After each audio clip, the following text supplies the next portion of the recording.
Hello, and welcome to Neon Lights Roleplay. And more specifically, welcome to Neon Fright Night, our Halloween October extravaganza. I am Plaintiff, or Ty, or for this evening, your Lighthouse Keeper. Shortly, we will introduce our other amazing cast, but first, I want to take this opportunity to say a couple of things. First thing is that we do have an active charity going on right now for the month of October. This stream, we are supporting the National Breast Cancer Foundation. If you will look in chat, I'm sure there will be a link. Donate if you can. If you can't, then please share that amongst your circle. The second thing, and something that is going to be very important for tonight, is that this is a horror stream. There will be unsettling, scary, and sometimes very disturbing imagery and words. If you need a moment to step away, we won't blame you for that. In fact, we have built-in measures for our own cast in case of that event. If you feel okay, come back. We'll be here waiting for you. I think that's really all I need to say.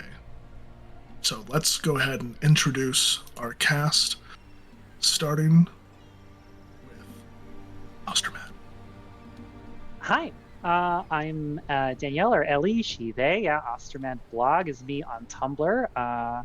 And I will be playing tonight Mary Kate Goldstein, or MK, as she prefers to be called, who's something of a small-time gangster in way over her head. Thank you. Up next, Saint. Hi, I'm Saint. I go by he, him, and the character that I'm playing today is Jimmy Hancock, an auto mechanic from outside of Atlanta, Georgia. That's all I am. Just an auto mechanic. For now. I've definitely not made any deals with anyone. No deals. Hello everyone, I'm Corndog McGraw. Tonight I'll be playing Millie the Mortician. And I'm from this town where this takes place. I've been here the whole time. Thank you. And last but not least, Jellyfish. Hello everyone, my name is Jellyfish Lines, my pronouns are he, him, and I am playing Pith Amsel. He's a little in over his head, but he's determined. Very good. Moving forward from tonight, you can all call me Keeper or Lighthouse Keeper. Moving into the actual game. This will be a story told in 4 parts. Maybe 5. The first part, the prologue, goes a little something like this. The world goes on. Chaos and order commingling in a harmonious melody. Balance is preserved, but time may yet reveal discordant notes. They too shall the conductor take note and iron out. The choir sings on, the crescendo of life and death. Fail not to safeguard against the tampering of the rhythm, young orchestrals, lest the audience take note. The note was heard from across the bay, a single flat thrum, like the tuning of a great harp. The source of the sound was indefinite, but to onlookers of the town of Wayland, the note seemed to originate from somewhere out to sea, past the wave-breaking mass of Balk Island. The citizens of Wayland that heard the note stopped for a time, then continued on with their lives, paying no heed. Such was the animus of these sleepy coastal residents.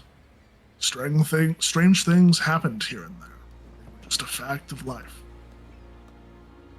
Then the storm came, a window-shuttering squall of immense proportions.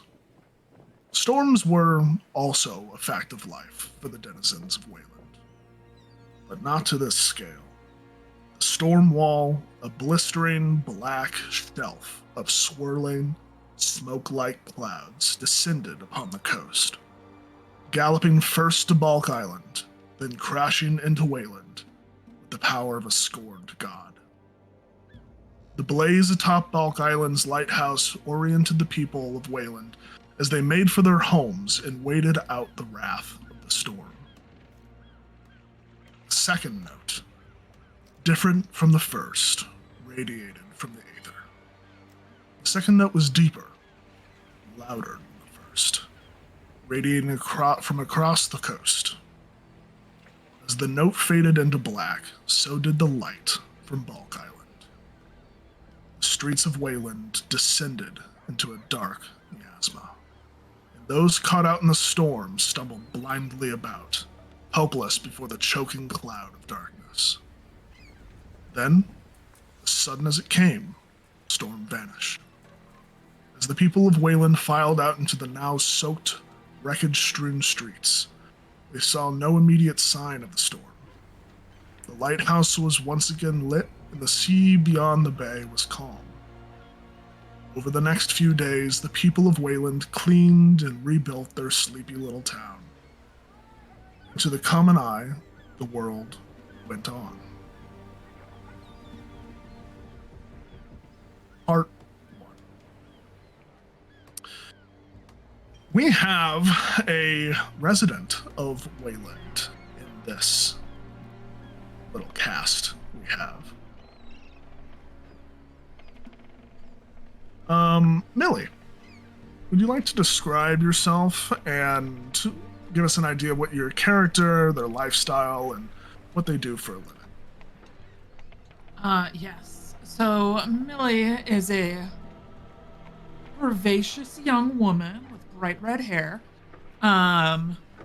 If you know Joan in Mad Men, physically she gives off that energy.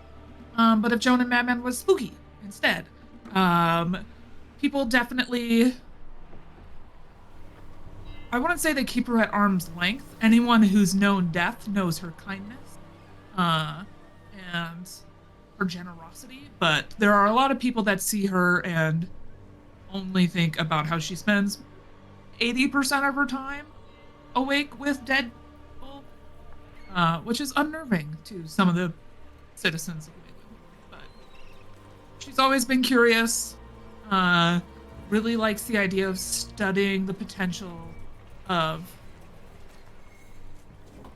if we were playing a true high fantasy game, necromancy, she thinks it would be cool to see if there's a way to become alive again. Maybe not immortality, but she's just playing with science and stuff. But most of the time, she just spends her days making sure that people's dead bodies are picked up. Occasionally, she works with the police of this town, if necessary. She does a lot of the autopsies. In fact, she's the only one who does autopsies. No one else would ever willingly do that, because it's gross. So she's a little bit kooky, but time to be around if you just hang out a little bit. Exactly. And you mentioned that some of the residents, maybe a majority of the residents, may not be so comfortable around Millie. But there are a select few that Millie would even call friends. One of which is Clyde, the cemetery keeper of the town, who Millie sees quite often. Clyde, an older gentleman, maintains the grounds of the cemetery and is kind enough to put fresh flowers on graves that haven't gotten any love or respect in a while. The other two friends that you have kept are the two lighthouse keepers, or more specifically for Balk Island, Amelia and Stronos.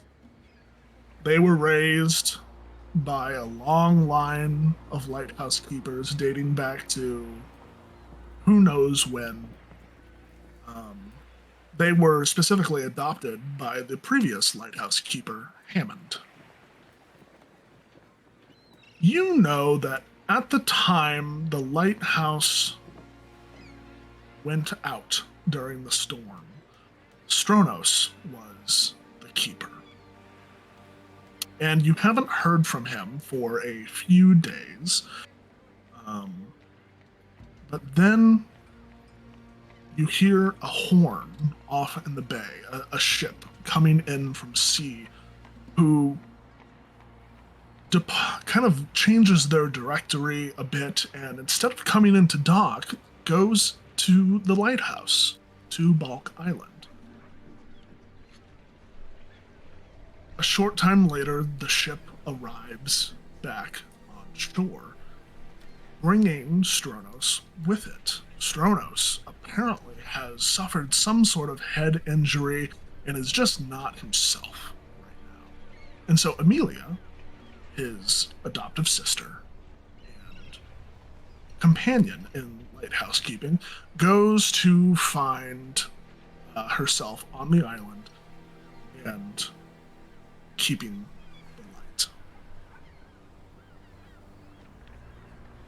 Shortly after, Amelia sends a distress signal from Balk Island. A flare is shot up into the sky, and police go to Balk Island, stay for a short amount of time, and then return, bringing Amelia with them, along with 12 dead bodies. Where these bodies came from, no one can tell. Stronos has been asked about the bodies, but he's in such a state in this moment that he can't provide any clear answers. But where do people go when they want clear answers about dead bodies? Millie, they go to you. These 12 bodies, seemingly inconspicuous. There's no wounds. Some of them have broken arms, broken legs. They are brought and left in your care. Over the next few days, you set about cataloging, organizing, and preparing for autopsy. When you go into autopsying the first body, you find things that you wouldn't have expected. The first being the smell. You, being a mortician for a coastal town, very familiar with the smell of sea bloat. The smell that occurs when a body has been left in the ocean for too long. The second thing, and one that really puts you on edge, is when you begin to perform the autopsy. You notice that inside of the bodies, blood has turned to seawater. Bone has turned to, what's the word? Coral. Organs are dense, packed, seemingly living life forms, like krill. The interior of these bodies, and you manage to go through multiple of them, seem to be made of living sea life. You've obviously never seen anything like this. Weird things happen in the town of Wayland, but a human being with the organs of the sea, that's outside your expertise. You take a moment a night to reflect and think. And when you return the next day, 12 bodies become 10.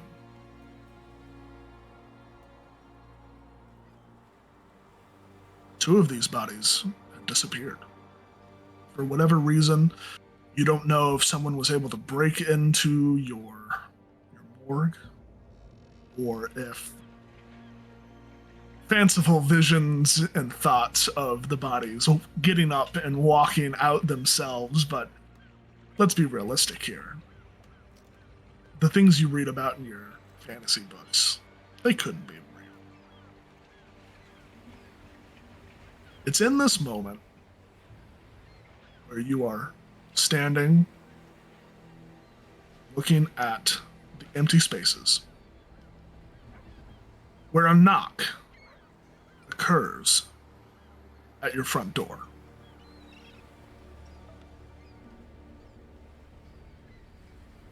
I'm gonna traipse over and answer it. You open the door and you find a very sharply dressed young woman, maybe 30s, mid-30s, young mid-30s, sandy brown hair, very stern look on her face. Is this Millie? This is. Miss Millie, I understand that you have in your possession 12 bodies that were found on the island not too long ago.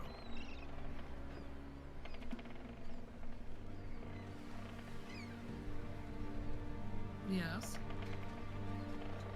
I see by your expression that perhaps something strange has happened. Do I know this person who's here?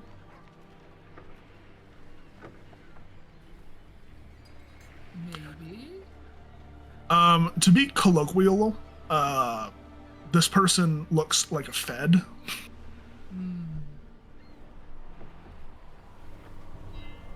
I'm not sure what you mean by that. Well, whether or not you know what I mean, I think you may have seen things that the ordinary person may not want or need to see. Therefore, I am having a meeting tomorrow with myself and a few other interested individuals that I would like to talk about these occurrences with you and them, and perhaps ask a few questions. Would you please join? What's in it for me? Knowledge, primarily. On what? Whatever you may be thinking about in relation to these bodies and the recent occurrence of a particular storm. How did you know these bodies were here? I have my sources. Also, they're bodies, and you have the only morgue in town. That checks out. I'm intrigued. The address? I'm sorry? The address? Yes, the Venetian Hotel, 5 p.m. I will see you then. We will now move to two of our other level players. The first being MK. MK, you have been living somewhat of a sequestered life for the last few months, perhaps into a year. You know that a call is going to be made soon You don't know exactly when. But what have you been occupying yourself with for the last few months? Well, for the first and foremost thing is upgrading my living situation because while, dirty mattresses are great for some people, they're not great when you have been accustomed to a higher standard of living.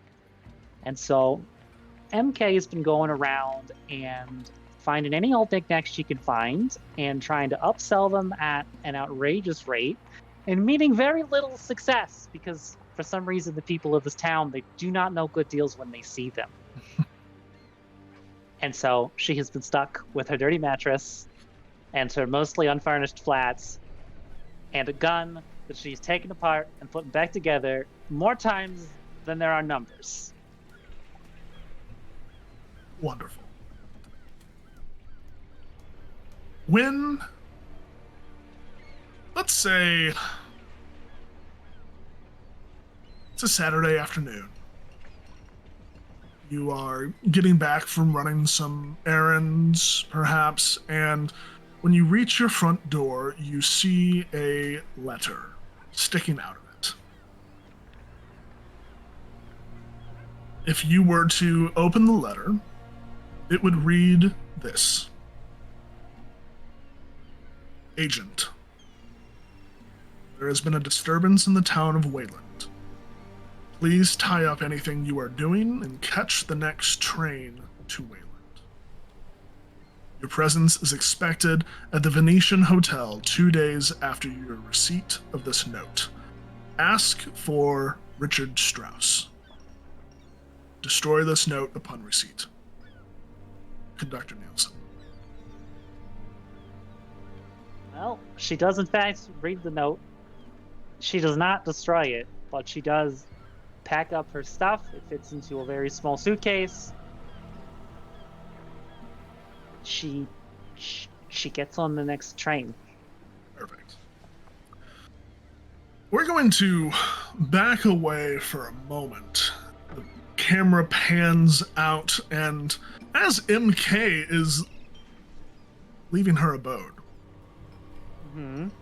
we see someone sitting on a bench with a newspaper, possibly with eye holes cut out of the newspaper as befits the time.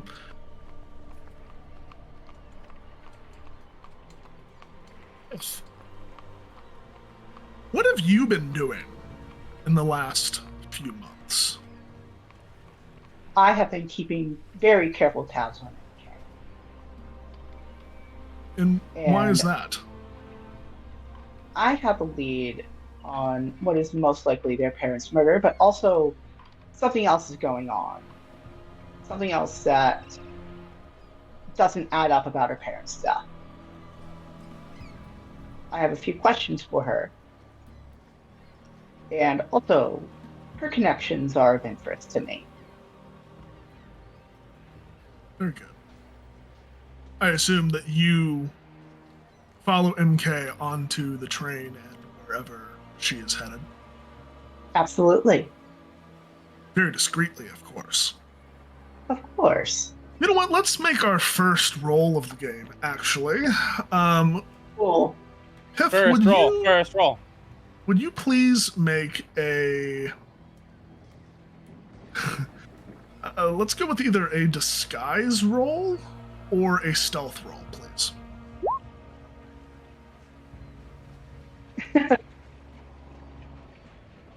Okay.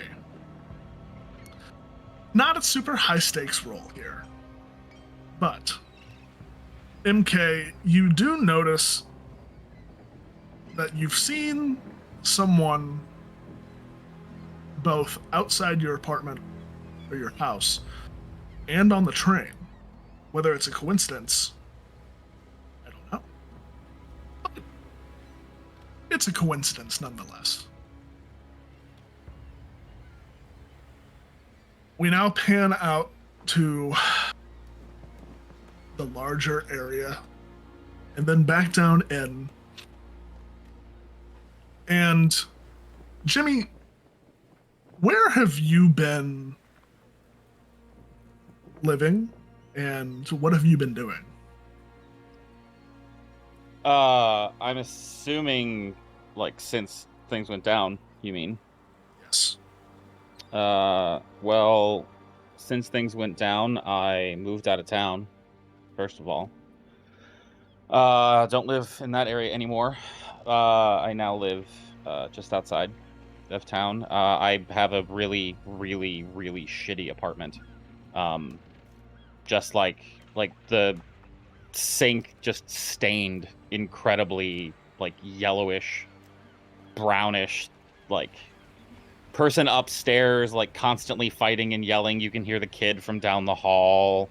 Hardwood floors, radiant heat, all that jam. I've been burying myself in work at the shop, and working on my baby, of course. And my free time is spent driving pretty particular highway. Do you drive that particular highway very often? Every night. And did you do so before your incident? I did not. Interesting. And what do you know about your incident? I know fuck all. I know that after the incident, my hip is really fucked up, and it's hard to walk now, which means it's also hard to get down and get under the cars, but I make do. I don't know much else, actually. The incident and before and a little bit after, completely blank. What you do remember comes in flashes, primarily in dreams. A specific dream. Being in a dark, cramped space.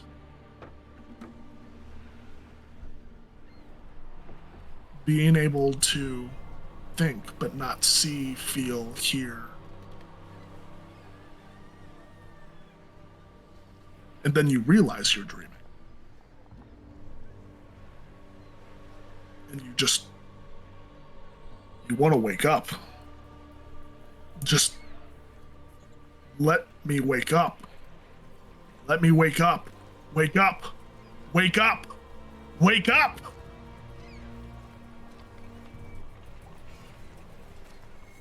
Then light. Vaguely in the shape of an eye.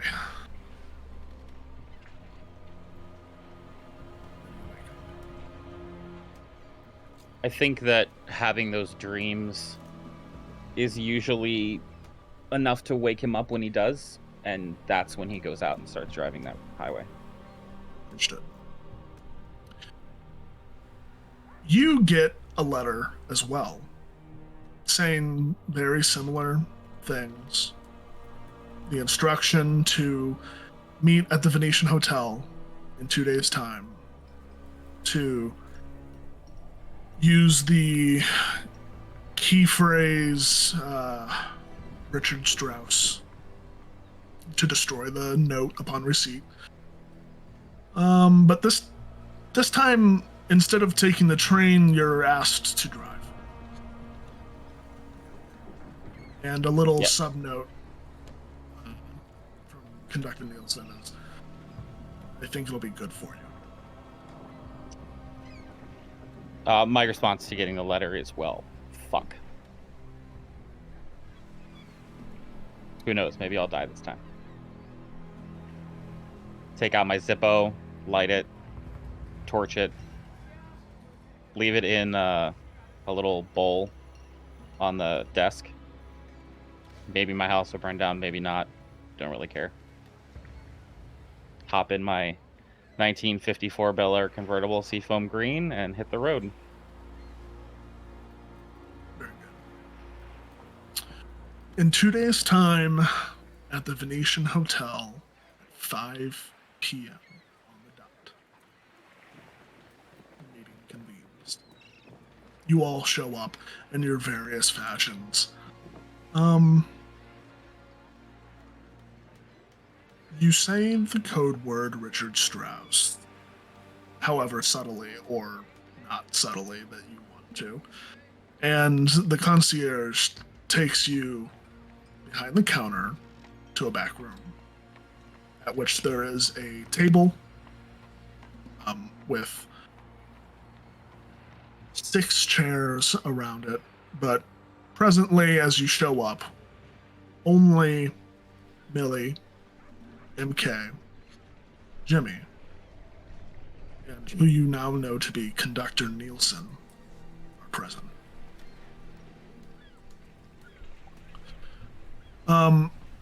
Tiff, you were not invited to this meeting, per se, but you have your ways to gather information, and you were able to find a hiding spot, let's say, so that you know what's going on.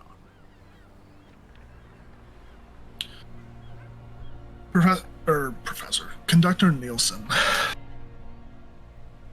waits until everyone is situated and seated and looks around. MK, Jimmy, it's good to see you both. It's been a while. Please welcome our new friend, Millie. She is the town's mortician. I have found it necessary to bring Millie in on this meeting, primarily because she has seen more than anyone else. Since the incident in which a storm overtook this town, blotting out the light of the lighthouse, some discordant noises were heard. Then it vanished as quickly as it came.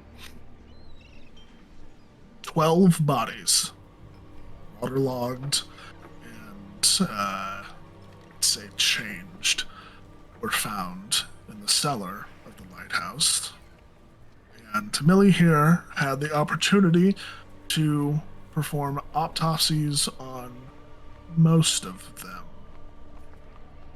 Unfortunately, 2 of them have disappeared.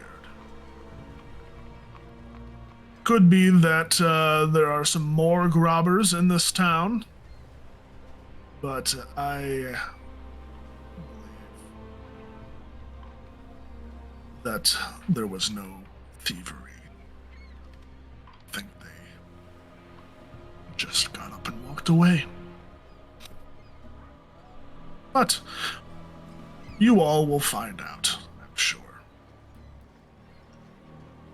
I'll let you discuss the details amongst yourselves that you know. Millie, you can provide an idea of what you're looking for, or what you've seen. Here are the parameters. Find the 2 missing bodies, wherever they are. Secure the lighthouse, and make sure that anything that's happening there is put to rest. And make sure no one in this town doesn't need to know, doesn't know. We wouldn't want any more discordant chords being plucked. We don't want to have to smooth anything out. That is the extent of what we know. If you have questions, I may be able to provide additional answers, but that is all I can think of at this moment. Jimmy. Walked out? And follow up, how did you know that 2 bodies went missing? I have sources, Millie. You want to share those sources with the class, or you gonna keep that to yourself? I don't particularly care to, no. Okay, but how about that they got up and walked part? You know, the thing that they're not supposed to be able to do. Well, I think we all know that there are strange things in this world, right? Some things Sure. that can't be explained. And there's no evidence that there was any break-in or bodies dragged away. But who knows? Maybe I'm exaggerating. It will take an investigation of the morgue for that to be apparent. One last thing.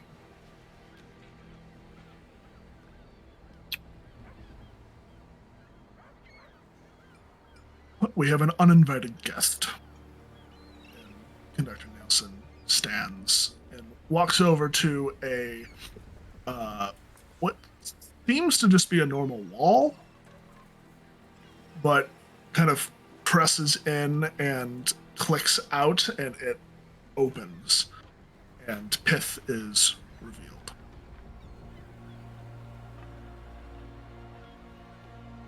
MK's Hello. got her gun like in her hand and is like, "Who the fuck are you, punk?" Calm down, calm down. You can put the gun away.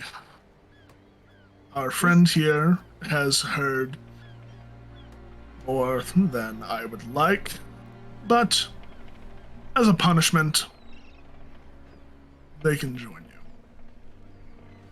More minds, more faces, more bodies. I'll let you all get acquainted. I have to run off. Does anyone have any questions about what I've already said? Aside from the getting up and walking away part. I mean, I guess I got one more. Sure. If something happens to me, what happens to our deal? The deal stands.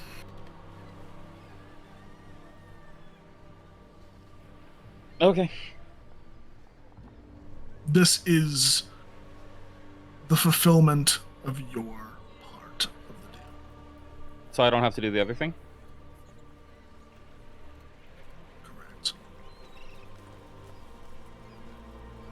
Well, now we're talking. If there is a favorable outcome to this event. Got it.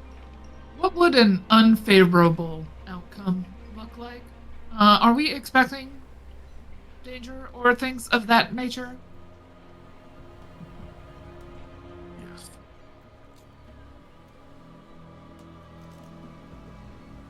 An unfavorable outcome would be this entire town is destroyed and every person in it turned into bloated water zombies. Zombies. Or something of that nature, I'm sure. To be completely honest, they don't give us enough information. We do. Or they?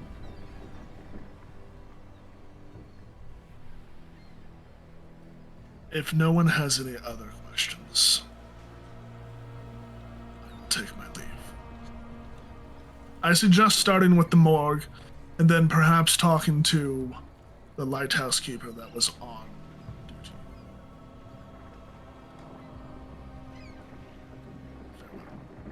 And Dr. Nielsen stands and walks out.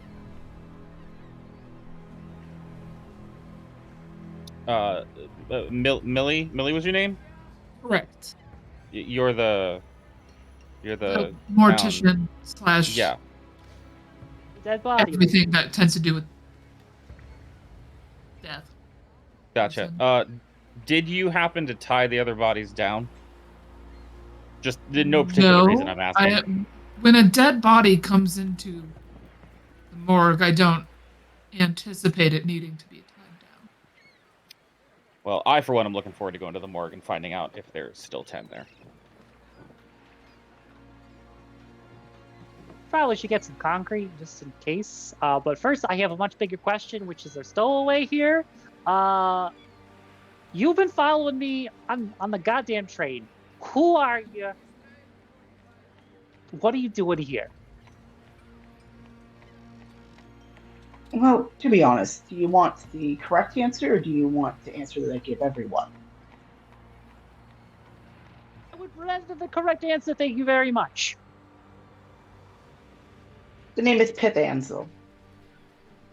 That's all you'll need to know right now. It's a goofy name for a goofy fellow. Keep talking. MK, I believe you might know what this is about, but I'll talk about that later. Oh, I'm all ears. Your parents. What about him? I've investigated a little bit. Something isn't adding up. I don't believe you were involved, but Huh?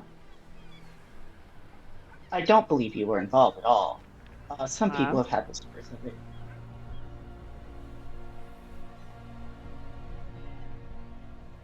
However, I'm mostly here to clear your name. All right. Why does my name need clearing? There's some people in your connections that believe you've done something. Oh. Huh. Gotcha. Say more, please. Gotcha. No, I think we're good here. We're good here. Okay. Well, Piff. Looks like we're gonna be pals. Yippee skippy. Somebody here got wheels? So I had to walk from the train station and my feet are fucking sore. I mean, I do. Yeah. Great. You're driving, you know where your house is. Let's get this circus on the road. I take a very pointed moment to look at everyone's shoes and see how dirty they are or how clean they are.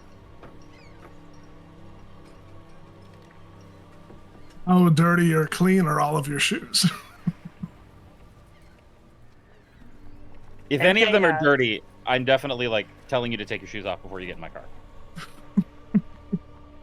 Millie's MK has- aren't dirty. They are well worn, but they're not dirty. Fair. MK Okay. definitely Also- had to trek through a bunch of mud to get here. Oh yeah, you're taking those off. Fifth. Pretty.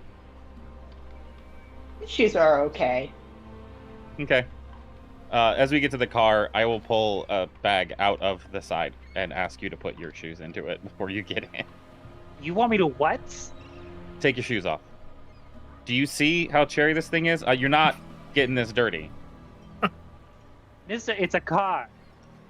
Yeah, it's my baby.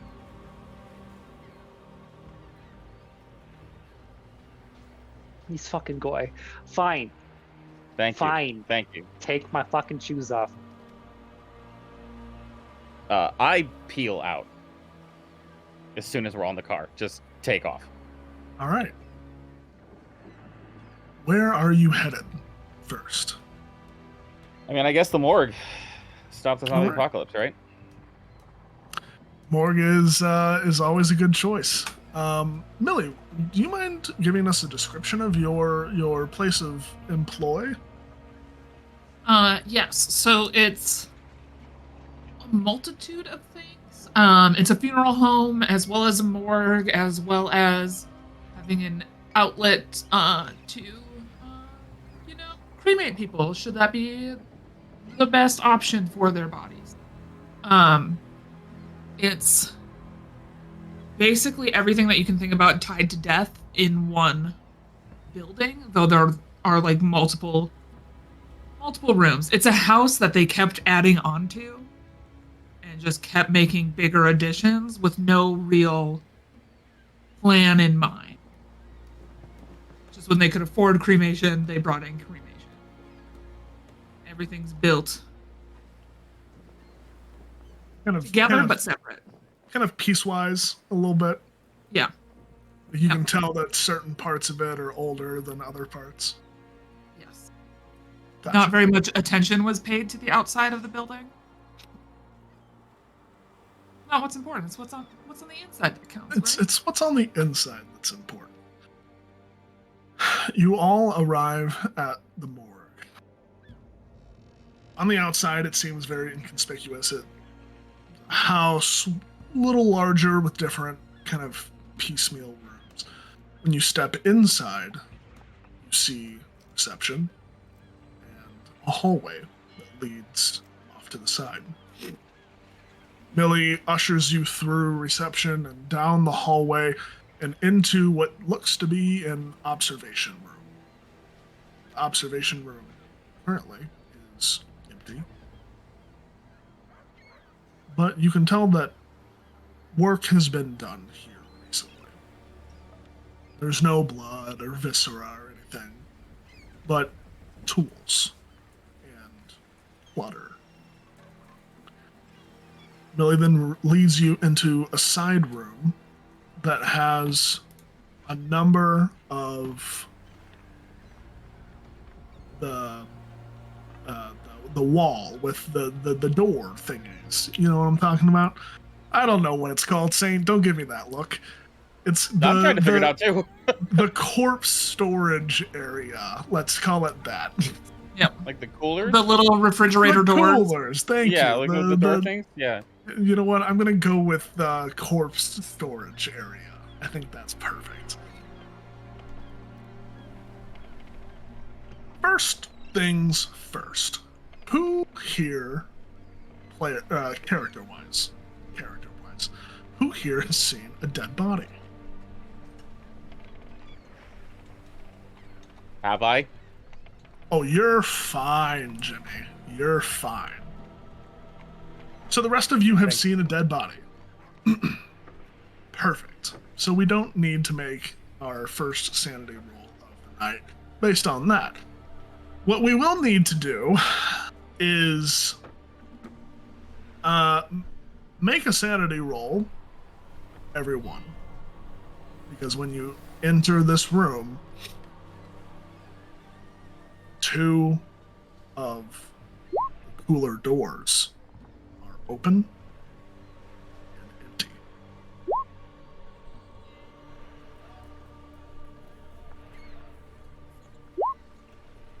$21 under 30. Oh, Fucking knew Jimmy, it. just pulling it out, man. Just pulling Fucking it knew out. it. Jimmy puts his brass knuckles on. Okay.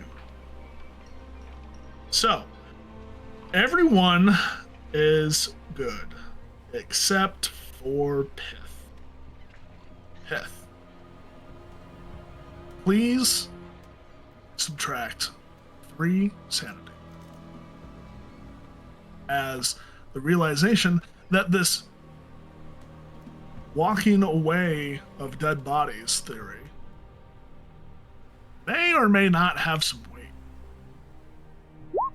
Everyone else, yes, the first and only extreme success of the night. Or I guess there have been 2. You know what? I take it. Have there been extreme? There's been 2, yeah. Oh, I missed it. MK and Millie. Okay. Oh, it was too high. My bad. Millie, you specifically, as you enter this room, knowing that these 2 doors should have 2 of the bodies behind them, you start to kind of get this creeping cold sensation down your spine. What do? I try to follow my intuition and see what's causing it. Just kind of like glance around, be like, beyond the obvious that's off, something else is off. So I'm going to use Sure. Go ahead my natural and senses to try to figure out what the fuck that is. yeah, go ahead and roll me a spot hidden, please.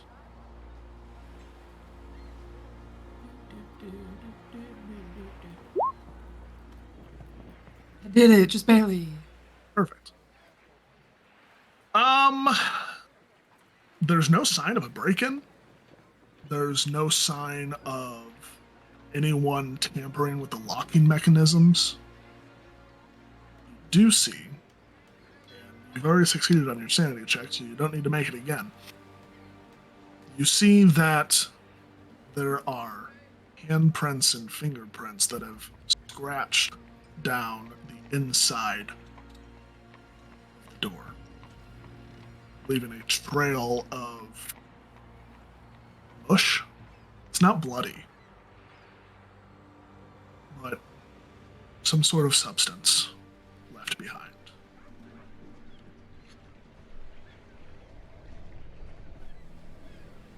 Like that weird layer of like the bottom of the sea. Kind of like It's a little briny. It's a little briny. And it was on the inside. So some woke up inside of this. On I the will inside. let everyone know that they were in there for a few days and they can still get up. Oh, So are there keys for the other doors there, Millie? I mean, we can install locks on them, but usually I just hatch it shut. No one First comes. time. First time with dead bodies coming out. I see. so there is a lovely strategy that we would just where there might be any construction going on or.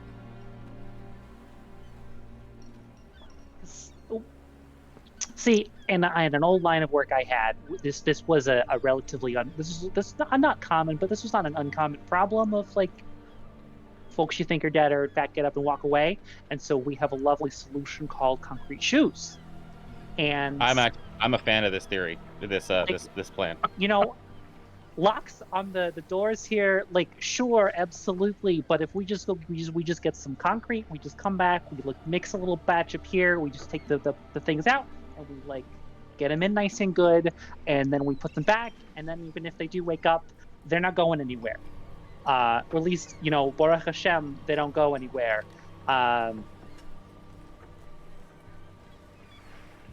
Yeah. At this point, I'd be fine with taking the bodies somewhere to put into concrete and just. I mean, that works really well too. My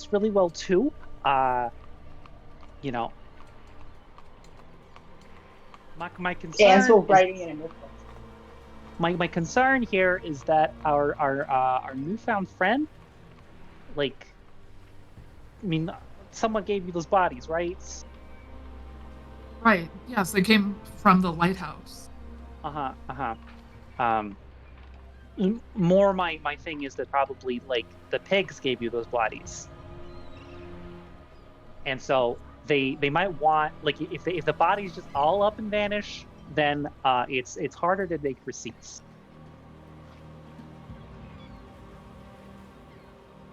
I mean, couldn't we just cremate them or something? If Yes. we need to get rid of them. Yes. That I think also works, because I think that's a lovely idea as well.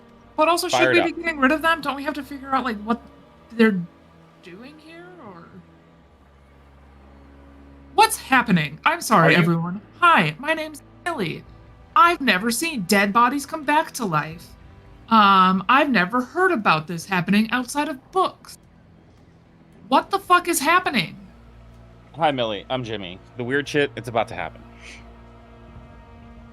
You mean it hasn't already happened? I feel like it's gonna get worse.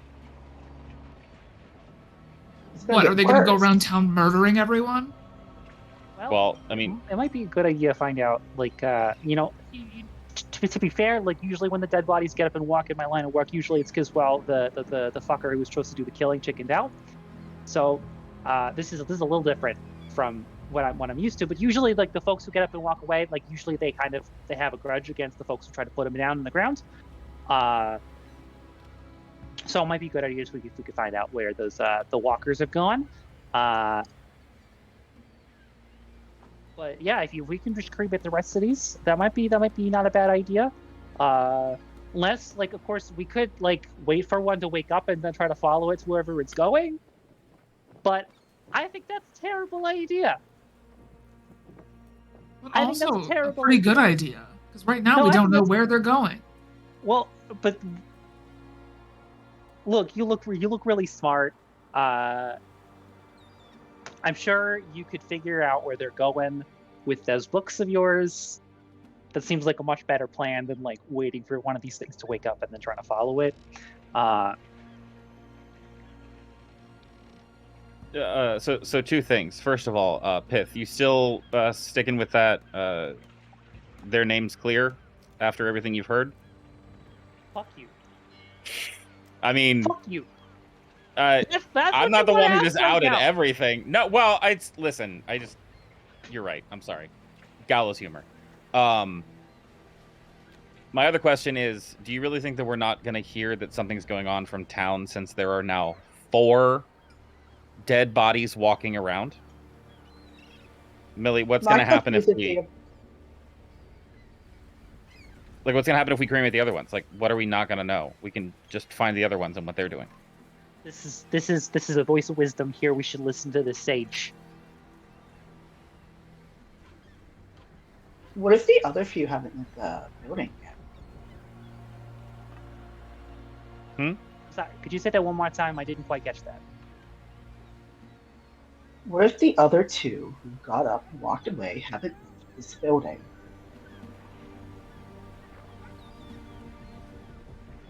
You know, I liked it better when I didn't think that they were here, to be quite honest. I liked it a lot better when I didn't think that they could be here. Why don't you go look, friends? That seems great. What if we cremate all but one? Oy. Number 1, I still need to finish my reporting, and so I need to verify all of this. Because it's kind of weird when you open up a body and you find oral inside of it and way too much seawater. Wait, I'm sorry, what? Yeah, I'm Wait, sorry, you were what? sitting on that information? What? You didn't think to tell it. You what? didn't ask me what was in the bodies. Well, we didn't know there was something weird in the bodies. Oh yeah. MK and What? Jimmy, please sanity rolls for me, please. God! Just God, based on honest reaction. God damn it. 70 over 30. That's a crit Is- fail. Ooh. Crit success, baby. Is 100 a real bad, or is that? It's a crit fail, yeah. It's What? 98, 99, and 100 if your skill is under 50. It's 100 if it's over 50. So that is definitely a crit fail. I don't know why it doesn't say that. God damn it. Yeah, I'm but so the GM fucked. win everyone. No. No. It's fine. Okay. Jimmy, please take 3 sanity loss. Nope, that was not what I wanted to do. And Piff, you're gonna take 6. Cool, thanks. Is there a thing in this game where you take more than 5 at one time? Yeah, that's what I thought. It's 5 in a day, actually. Oh, it's just straight up 5 in a day. It's supposed to be, yeah. Okay. Piff. Yeah.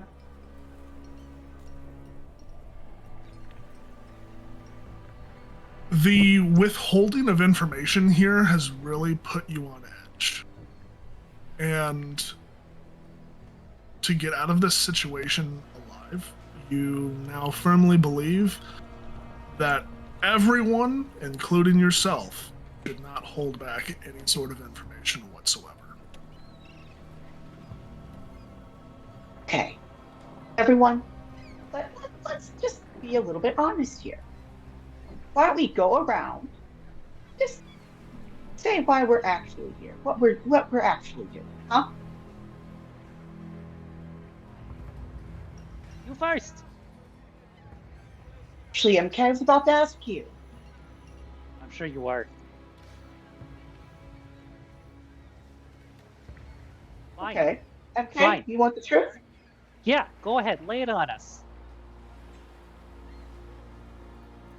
Everything that I know about your parents, you don't know. I'm not truly here to investigate you. Well, I am, but I'm not. Your parents' deaths don't add up. And it's not you. Yep. That is correct. It wasn't. Nope, I was not involved. Great. I'll go. I'm here because the fucking conductor man pulled me out of a really sticky situation that was maybe related to the death of my parents, and I am here to weigh you in the scales. There's another thing. Oh, great. Your parents were FBI. What the fuck? You come into this lady's morgue and you tell me my parents were fucking feds? And I have proof. I Wait, aren't you all like with the Fed person? no. No. That's not the feds, honey. I don't believe it. I don't believe it. I'm not even with the police.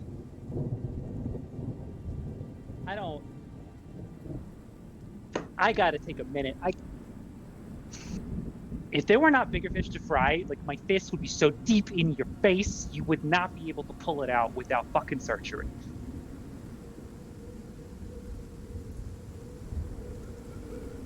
I mean, fair reaction. Great. Friends!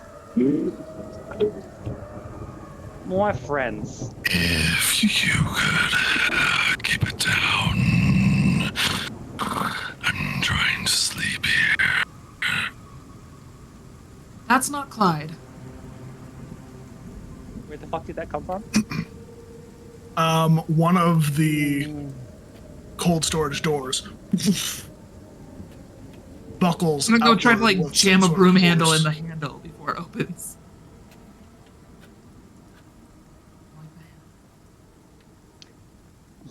I'm on team. Let's not let that open. MK is gonna like rush to hold the thing closed with her body and be like, "Help!" Ginny That's is to help by squaring shoving off broom the door. handle in. Wedge it. Just squaring off, Jimmy. Squaring off, ready to throw fucking fists if it opens.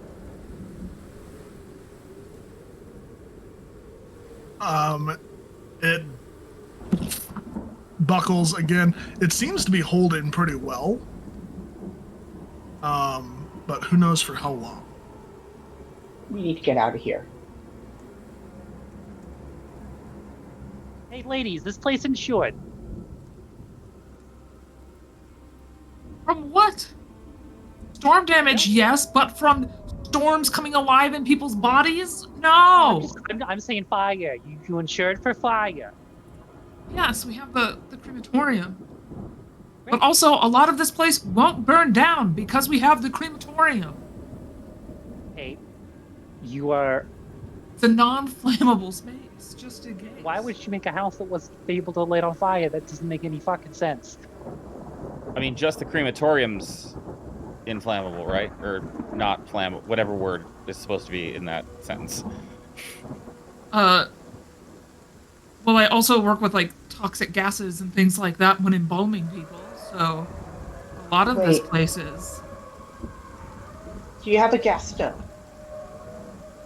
a gas stove Bunsen burner, something? upstairs in my home. That's all the same. Okay, building. I hate to be the voice of, like, the fucking organization here, but we've been mandated to make sure that no one else knows anything. So we can't just leave.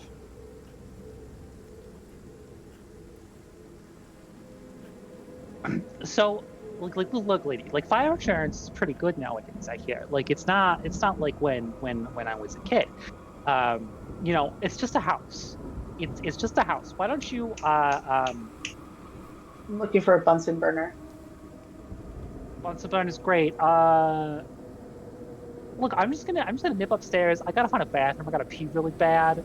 I'll be right back. Let me out, Jimmy. Come play. Yeah, I gotta pee real bad. I'll be right back. And MK is gonna dart out of the room and go find the oven. Have any of the other bodies wrestled around in their little refrigerators? No, not that you can tell. I guess we try to cremate those ones right now while we wait for your friend to get back. I don't Well, wanna open the one with the person awake inside of it. as we are standing here, MK has left the room. Jimmy is standing in front of this talking cold storage.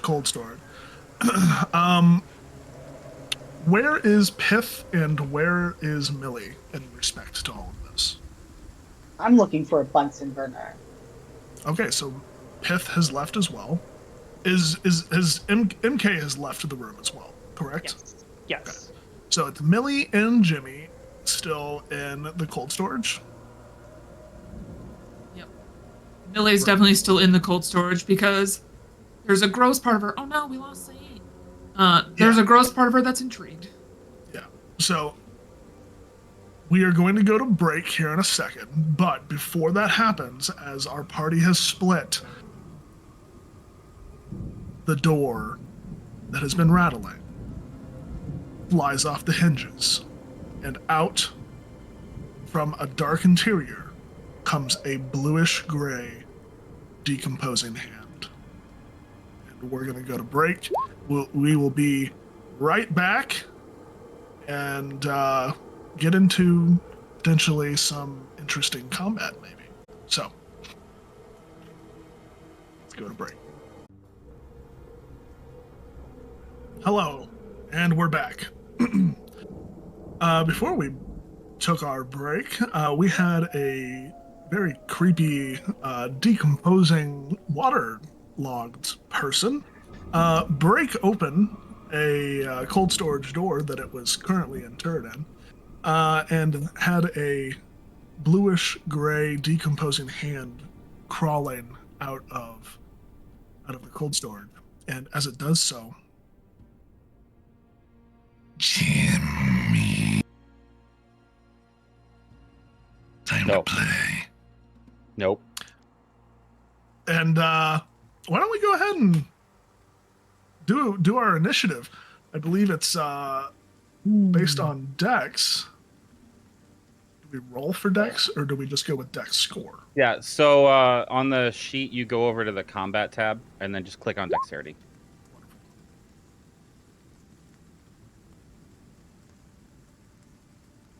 And it'll put it to the turn tracker.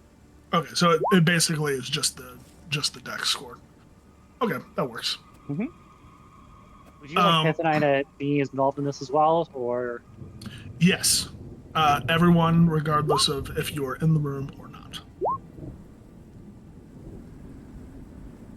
And then, Wait. yeah, Pith, your initiative will just be 75. Believe it or not, zombies, not the best Dex. Kind of slow and shambly. So everyone will go before this creature. Starting with Pith. Pith, you have left the room, so you don't necessarily know exactly what's going on, but you did hear something heavy explode off of the wall and hit the other side of the room. So. Shit. I'm going to look for that Bunsen burner faster. Or at least something that will burn and blow up something very quickly. Wonderful. If you could please give me a spot hidden. Cool, thank you. 1 minute, I've been rolling great tonight.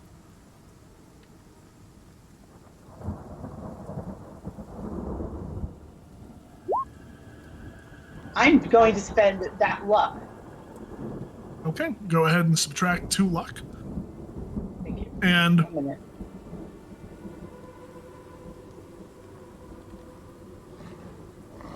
I'm getting there. I'm getting there.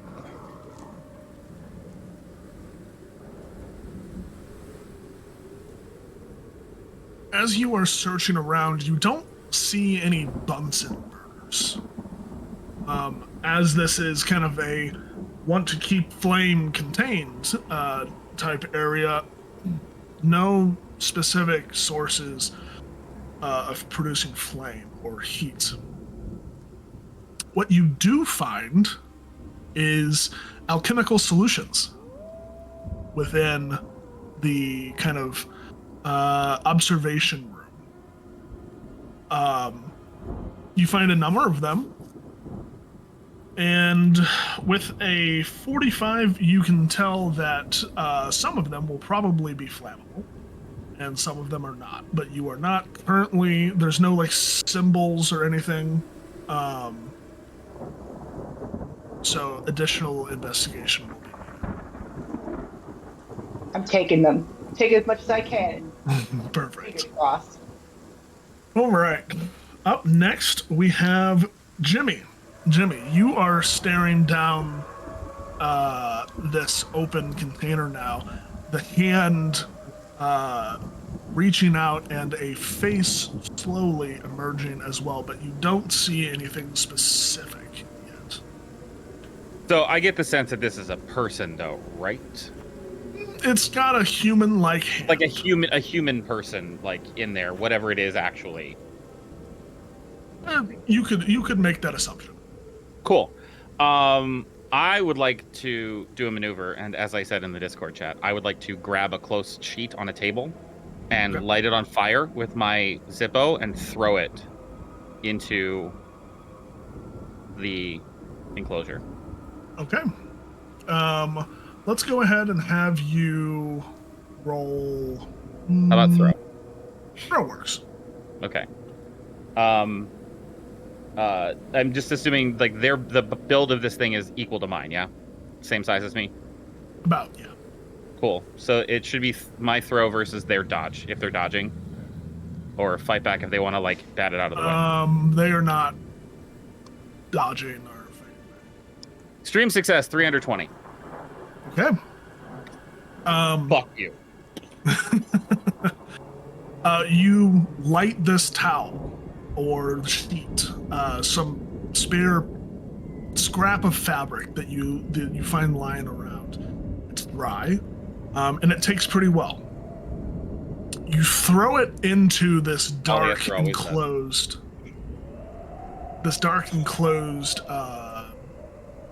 cube, basically. Mm-hmm. And 2 things happen. The first thing is that as this flaming object goes flying by the hand, the inside of this container lights up. And what you see What have I done? is this. Oh my god. You see a humanoid creature with kelp and seaweed for hair, with all sorts of open wounds and abrasions across its body. It's bulbous and it's writhing and wriggling, and you see what seems to be some sort of tentacle-like appendage that's breaking through the skin of its shoulders and wrapping around its torso and wiggling and waving. You see flora beginning to bloom, and you see eyes across its torso. It does not have a pincer for a hand, unfortunately, Saint. What's got the picture's got like a little pincer in the chest. Oh, you know what? There's like a tiny little crab pincer that's just kind of resting there, and it's also waving around, kind of like the alien from Alien, just kind of like bursting through the chest. Jimmy's just staring at this thing and immediately thinks, I really wish I would have missed. Yeah. The second thing that happens is I'm gonna need you to make a sanity roll. Yeah, we all saw it coming. Hard success, 727. Perfect. This doesn't. Okay. This phases you, but you kind of knew what you were going into here. You had an idea, and you know what? I mean, I saw the hand. I saw the hand, and the face you had saw the started, hand. so I kind of knew what was coming a little bit. Yeah, Millie, go ahead and make that check as well, because this is different from what you've seen. Success. Seasoned champs. Death does not bother either of you, for the most part. Did they look like this when you put them in there? No. I mean, yes, but also no. They weren't alive. They weren't wiggling. Why does it have pants on? You can see now that this is a whole creature, and they are slowly pulling themselves out of this confinement. The lit rag lands on their body, and it stays there, but what effect it's going to have, you don't know immediately. Fair. Up next, we have Millie. Hi, yes. I am going to grab the closest bone saw I have in here, and I'm going to try to saw off one of the hands that's being used for pulling. Okay, go ahead and roll your whatever combat score is affiliated with that. I'm guessing it's dexterity I for will do wielding that. a bone saw. It could just be brawl.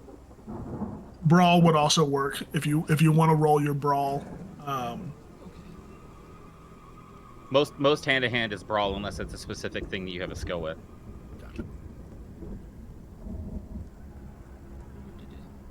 I don't see where brawl is in the combat area. It would just be. Can I just go with fists. skills instead? Yeah, go with skills. Fists is your brawl, or just the skills brawl too.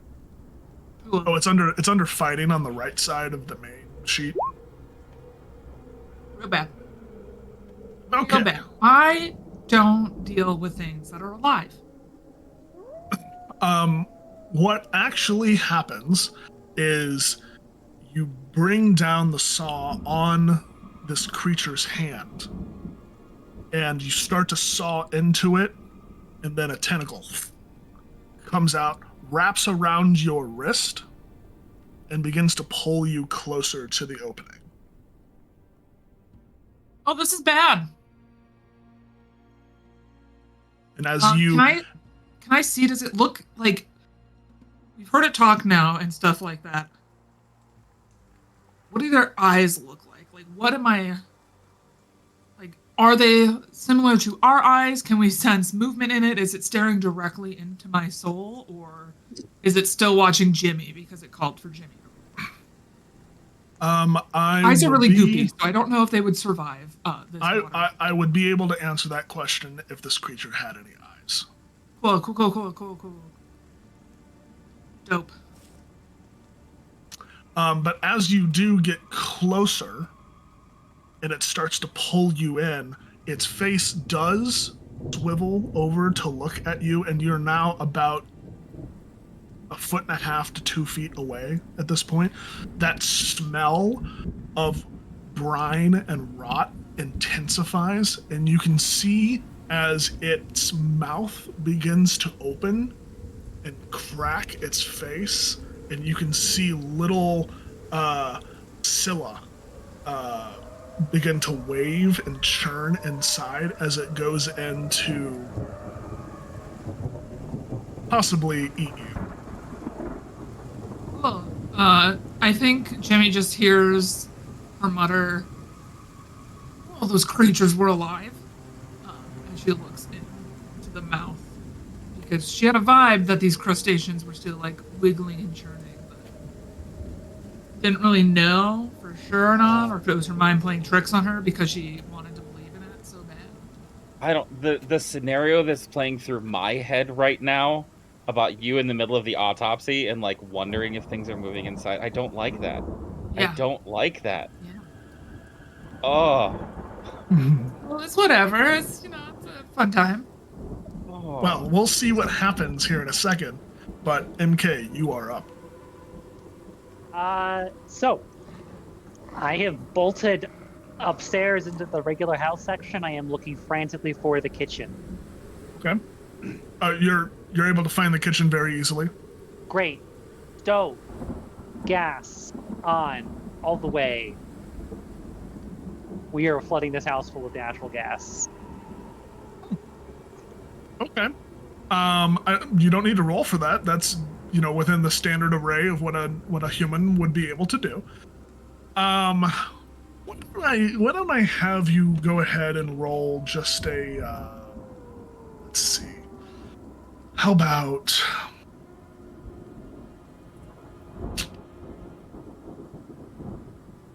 you know what? Let's just go with a spot hidden. And while MK does that, Millie, is Millie a smoker? Maybe. I want to say yes, but only the fancy cigarello things, and only in instances where she's trying to look cool. Gotcha. She is not like an active smoker, but if she wants to seem upscale and like a part of high society, she has like the long cigarello stick. Nice moment. So, you failed on the spot hidden, which is fine. It was not an important check or anything like that. You do find a pack of like some of those long cigarettes that like I don't know, actresses used to promote because back in the 50s it was deemed sexy, right? And doctor approved. And doctor approved, right? Indeed. Smoke on planes. Yeah. But no lighter, nothing like that. Just a pack of probably relatively expensive cigarettes. Do you start running downstairs? Yeah, I'm gonna start running downstairs, and as I'm doing that, I'm getting my revolver out and like checking that it is in fact loaded.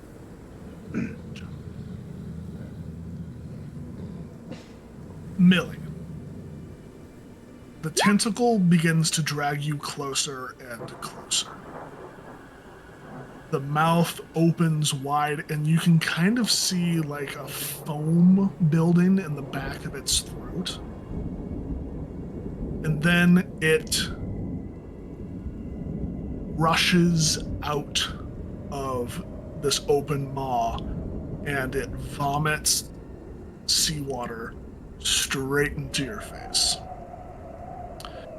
Please make a sanity check for me. Extreme success. Lucky. I like weird shit, my guy.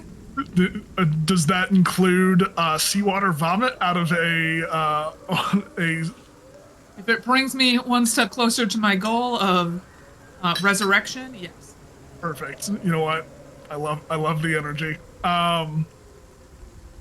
It passes over you, and it's sticky, and it smells disgusting, and thankfully you didn't get any in your eyes, because that probably would be pretty bad.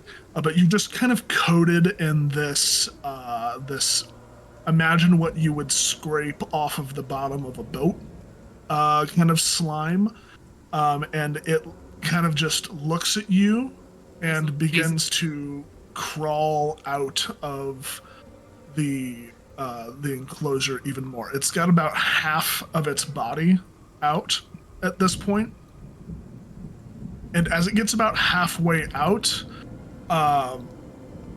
you hear a snap, and the front half of its body falls onto the ground and begins to crawl towards Jimmy as the bottom half of its body is left behind. Is it still kicking? The bottom half is not. It seems to not be animated anymore.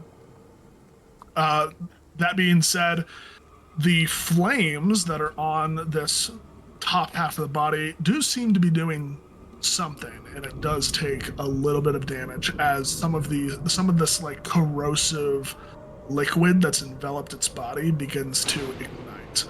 Not a crazy amount, but it had some effect.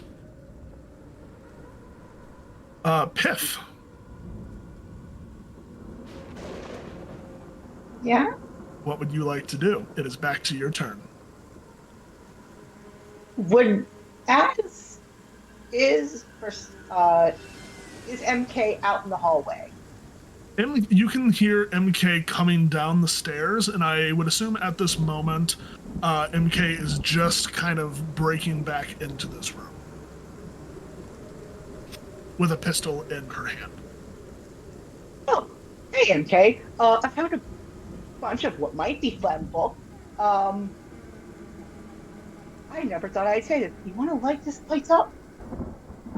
Oh, I'm way ahead of you. The gas is on upstairs. Oh, thank you. You want to go get Millie and go get Jimmy? That's the plan. Thanks. Let's go. Let's get them. Pleasure doing business with you, friend. Okay, so just going into... Okay, so you both kind of rush into the main area where the fight is happening. You see that Millie is being somewhat constricted. Looks like most of her right arm is being wrapped around by a tentacle that is just kind of protruding from this top half of the quote-unquote zombie's body. The zombie has fallen onto the floor and is starting to crawl towards Jimmy. Oh. I need both of you to make a sanity check, please. Great. Perfect. Yeah. Love that. Yeah. God damn it. No! If both of you would please take 3 sanity loss. Wait, no, that's not what I needed. I keep forgetting edit mode. Is there like a cumulative effect, or is it just 5 in one go? 5 one source. Okay, that's what I figured. Yeah. I can't remember when temporarily insane actually happens. If it's just the sanity break or not, but I think it is. I mean, if we hit 0, we're dead. We go completely nuts. What's the sanity break number? There isn't. It's 5 in one go. Is the break. Gotcha. Okay. We'll have the two of you kind of go simultaneously at this point. Is there anything that you'd like to do as you get in here and you see what's happening? Millie's kind of tied up a little bit. The zombie's on the floor, and Jimmy is... I don't know what Jimmy's doing. Jimmy, what are you doing? I think as I heard them coming in down the hallway to the room we're in, I would have yelled out, like, corpse puke! Corpse puke! And then I would rush over to Millie to try and flip my switchblade out and try to start cutting this thing off of her. Stepping over the top half of the body on the way. Okay. Yeah, go ahead, and you guys can kind of go interchangeably here because it's all 4 of you and the zombie. Okay. So, Jimmy, if you'd like to go ahead and make a brawl roll or whatever else would be for your switchblade. That's a hard success, 10 under 45. I think that will do it. So go ahead and roll damage for me. It was 3. Okay. You okay, Millie? I got thrown up on, but I'm fine. Yeah, I'd start, like, wiping the vomit off your face. Thanks. Should probably handle that. Yeah, I hate to break up your Don't have reunion here, friends. So the house is ready to blow. So we should skedaddle. Let's get out the door. Let's bounce. I think that the gravity of losing her entire house, her business, and everything is really hitting her in the face. If you don't move, Jimmy's gonna hit you in the face to snap you out of it. She'll come with, but she's looking over her shoulder back at everything the entire time she's running. So the idea is everyone is fleeing. Currently? Yeah, we're gonna flee and do something to ignite the like natural gas that's coming out of the house. Okay. Jimmy, could you give me a dodge roll, please? I would love to. So much. That's a failure. 50 over 32. I got a 98, so you succeed. As you are all running away, one of the hands reaches out to try to grab Jimmy's leg, and actually does attach itself, but Jimmy just kind of kicks, and the shoulder or the elbow pops out of the joint, and Jimmy is now carrying a part of an arm along on his lower leg. Not today. I got a date in 62. But you are all able to get out of that area. How would you like to proceed? Combat is kind of over.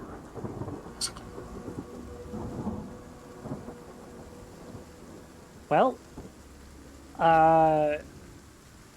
we gotta light this house up. I take out my Zippo. Perfect. I put mine away, trying to hide the fact that I had one out because I don't want to lose this one. Okay. I light it, and I just gently, like... Nice slow-mo shot of the Zippo just flying through the air. Have you all left the house? Yeah. Yeah, if there's a Zippo flying in, definitely. Yeah, I don't want to die yet. Okay. You all leave the house. Piff throws the Zippo, the lit Zippo, through a window, and nothing happens.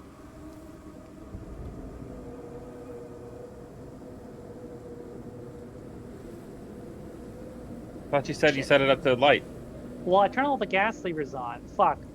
I didn't think to close all the windows. Oh! It explodes. You feel the heat emanating from the mad inferno that is now the morgue. It did take a second for the gas to filter down into the lower level, but the flame seems to have caught. And as you back up out of this flare of heat and light, you see a hand begin to crawl up from the window, and the face of the creature that you were just fighting as it incinerates, and you see it begin to falter and melt and fall back into the house. Well, Easy peasy. time to find Yeah, that but- lighthouse keeper. Yeah, we can find the lighthouse keeper now. I'm just kind of looking at, like, back and forth from my car to the vomit all over Millie, to my car, to the vomit all over Millie. Kind of resolved to what this situation is. Across my house and my business. If you're about to get upset over your car, Millie will. Nope. Millie I have a fight. feel. I have a feeling Jimmy understands the gravity of the situation. He's okay. He's gonna let it slide. All right. So you all pile into the car, drive down into the town, and make towards the hospital, which is where the lighthouse keeper, Stronos, was taken for a head injury.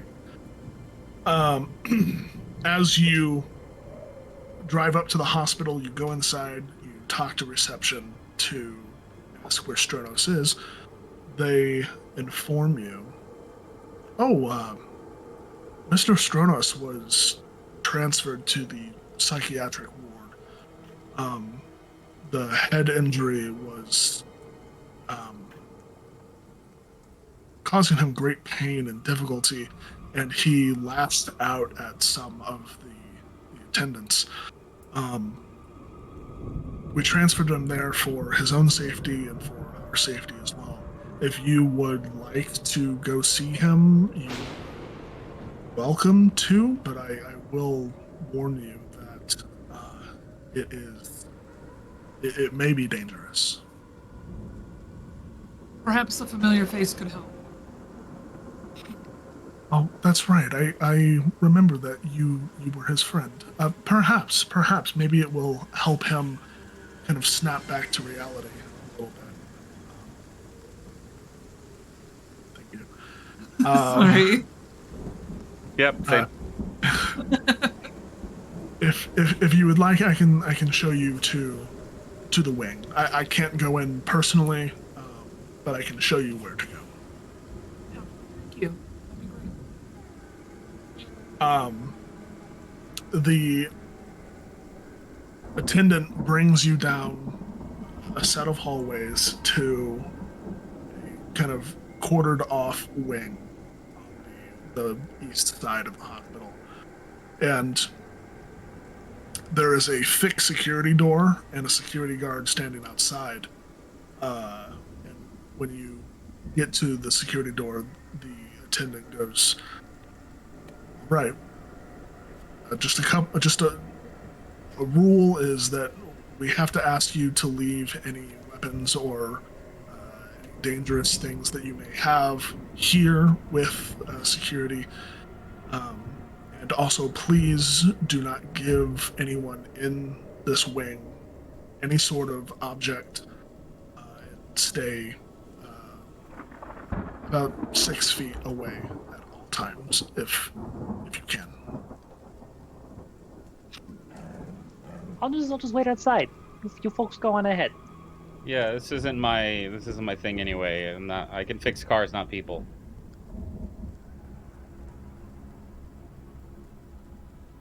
Okay. All right. I'll go. I guess that leaves the two of us. Yep. Splitting the party again. Listen, I need time to think about some things. Listen, you're not taking this gun off my person, and I'm also not taking a gun into a nut house. Yeah, and I'm not handing my switchblade or my Zippo to anyone.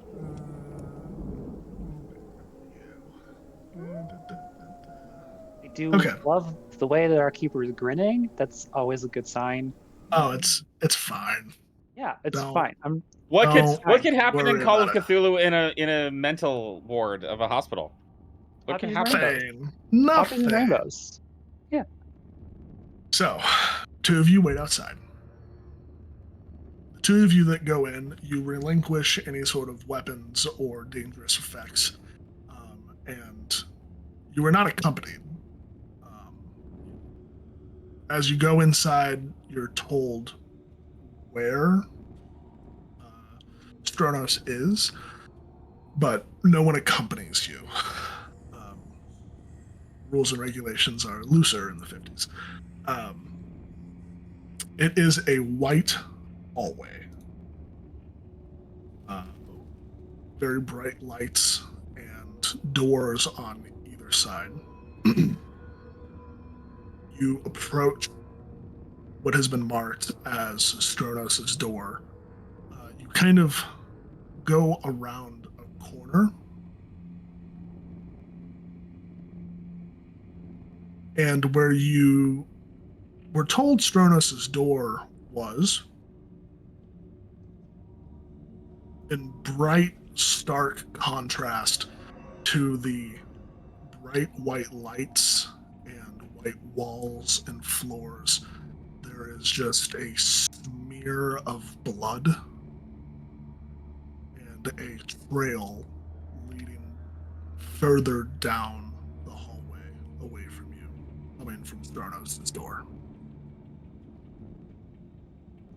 I'm gonna open it, check if he's inside, see if he's safe. Or find out otherwise. You open the door and look inside, and Piff, do you look inside as well? Nope. Why not? That's fine. That's fine. Millie, I'm gonna need you to make a sanity check. Oh, actually, just kidding, Millie. You don't need to make a sanity check because of your medical background. You do not need to make sanity rolls for blood and gore and the such. Yeah. Give me that body horror. I remember things. Yeah, when Thank you goodness open, you do, because I don't. you open the door, or actually, you don't open the door. The door is open, and as you kind of peek your head and look inside, there is the headless body of one of the attendants laying on the floor, and there seems to be some sort of markings or symbols drawn in the attendant's blood along the walls. Do I recognize the symbols at all, or? That's a good question. Why don't you make me an occult roll? Okay. Failure. You don't recognize the symbols, unfortunately. They seem to be arrayed in a specific pattern, almost circular in nature. And the symbols are, you've seen them, probably, but you can't make out what from. This is why you should only read a couple books, friends. Don't read everything. Don't read all of it. You don't need to know all of it. You'll just forget stuff. Just read the same 3 books over and over again. You'll be fine. Make a spot hidden check for me, actually. Hard success. The array of the symbols is laid out in the shape of an eye. Of an eye? More eyeballs. Too many eyeballs today. I'm going to try to make a mental note of all of this, but I think first things first, you'd want to know where Stronos was. Like, yes, this is important to know about. That's her. Are you trying to commit? Are you trying to commit this these writings to memory? I think she would try a little bit for maybe like 3 seconds, and then be like, "This isn't what's important. I need to find my friend."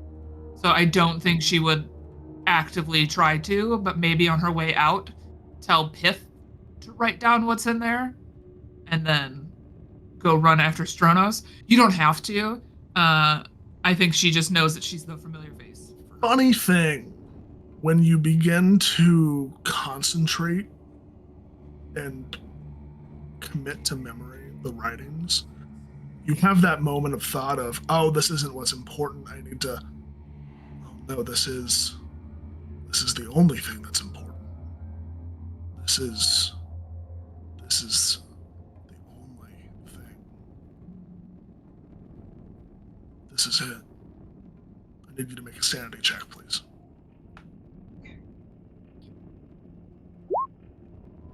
Extreme success. That's 70. That 70 is going to be my mortal enemy. It's okay. All you have to do is hit me physically, and I die. You are able to break out of it. Something about this writing is extremely arcane in nature, and you know that if you spend any more time looking at it, something will go wrong in your mind. Then instead, I run out, slam the door shut behind me, look at Pith, say, "Don't go in there," and then I book it. I follow the blood trail.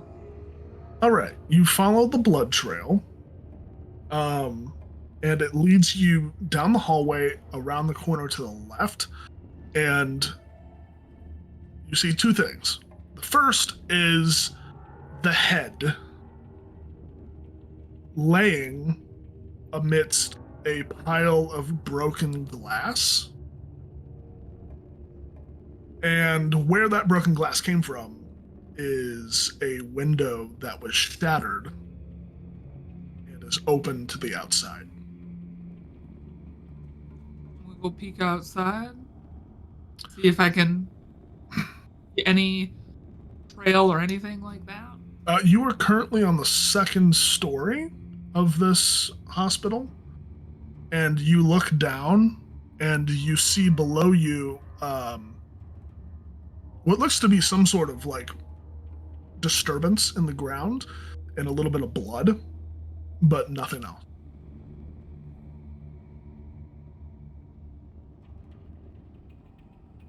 Well, Where is he? sorry, what was that? Where is he? I'm guessing he went in that direction. I mean, maybe he's attempting to return to his sister at the. I think she's back at the lighthouse now. But maybe not. Perhaps she's still at the police station and we have to go there and. I'll carry over your spot hidden from before. You notice that some of the glass is on the inside and some of it's on the outside, down below. In here. So, like, something flew in? Or, well, all you know is that some of it's on the inside and some of it's on the outside. Well, love that. Maybe we should alert the hospital about this and not be here right now. Yeah, go. Okay, let's go. You're going to go back to MK and Jimmy? Yes. Yeah. Okay. You all find each other again. I definitely Second wanted time. to do something while we were by ourselves. Absolutely. I wanted to try to make like a mythos roll to see if any of this is like connecting with me. Because I don't know what happened. Okay. Maybe it has something to do with this. Who the hell knows? Yeah. Go Or ahead occult. and I make. can do occult too. Let's see.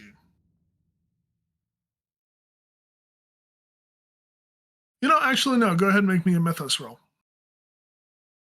Here's my second question. Oh, never mind. Hard success. 4 under 10.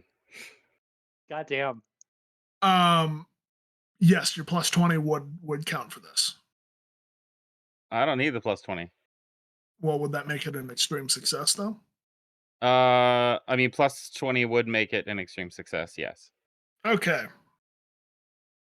You could also just spend the 1 luck too. Either I don't want to. I feel like I don't want to burn that.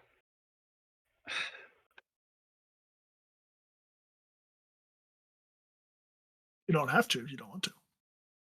I'm just gonna because we can spend luck, right? Yeah. I'm just gonna spend 1 luck to make that an extreme success. Okay. Or I think it's 2. I think it's 2 luck. I'm not gonna burn one of our plus 2s. We're gonna need that for later when we're dying.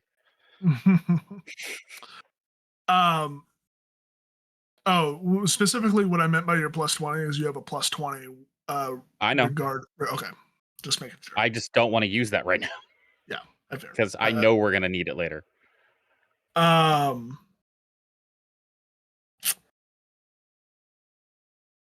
Okay.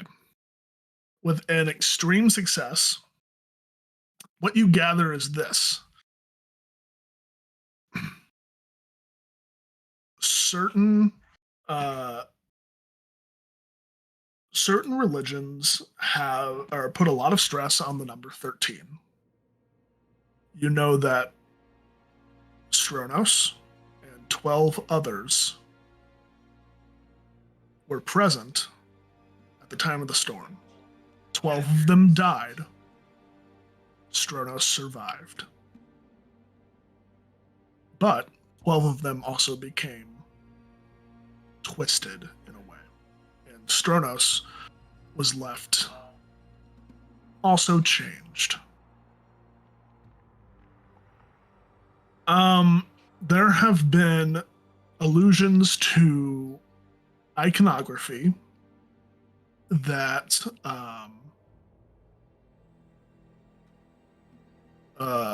surround the theme of eyes. The creature did not have eyes in its head, but had eyes on its body.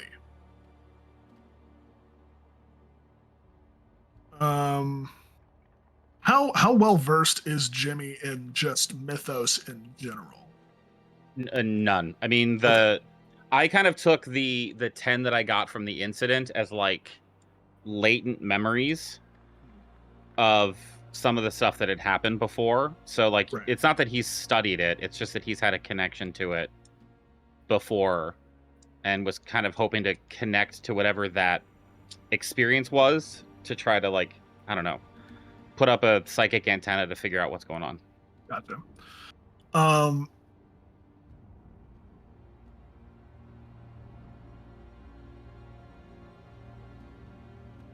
There is also there are also key lore and tie-ins with lighthouses that you might be aware of, specifically as the bastions of light against the dark and protecting humanity against the unknown and darkness. Something happening at a lighthouse, something like this would be extremely profane. Mm-hmm. Profane enough to create a monument of sorts. Yeah, I think is there more? Please. Yeah, just one more piece. Okay.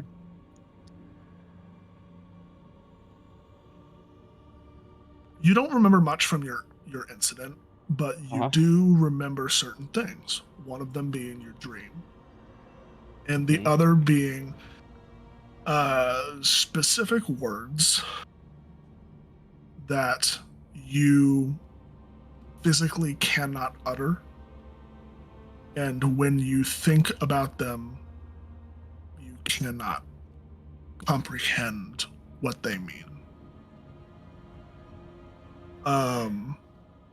One set of words stands out.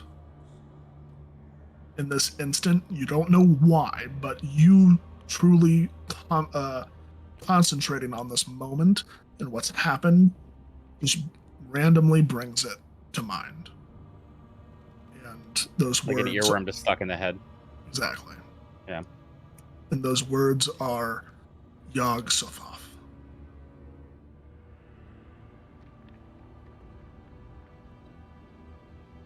The other keeper in the chat is not happy.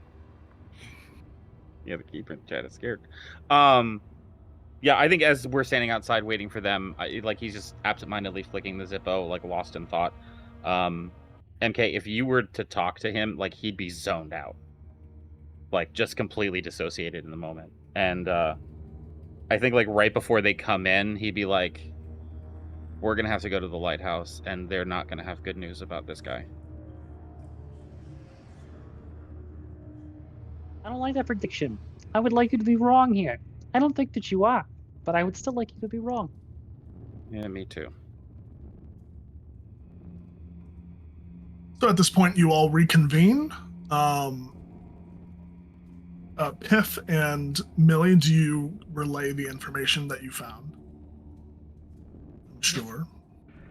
Yeah, there was even like this magical eyeball with runes that I didn't really understand, but they seemed to understand me because they got in here real fast, you guys. I would like to know more about what's happening. It wasn't there, right? No. He appears to have jumped out of a second-story window and ran away. Do you know anyone that can do that, Millie? No. I don't think your friend is your friend anymore.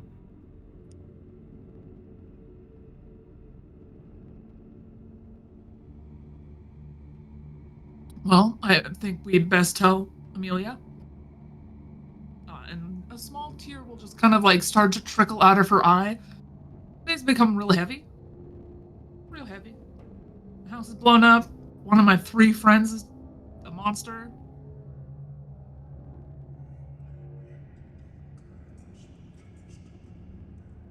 We should either... If anyone would like to just make me an intelligence roll, real quick, feel free to.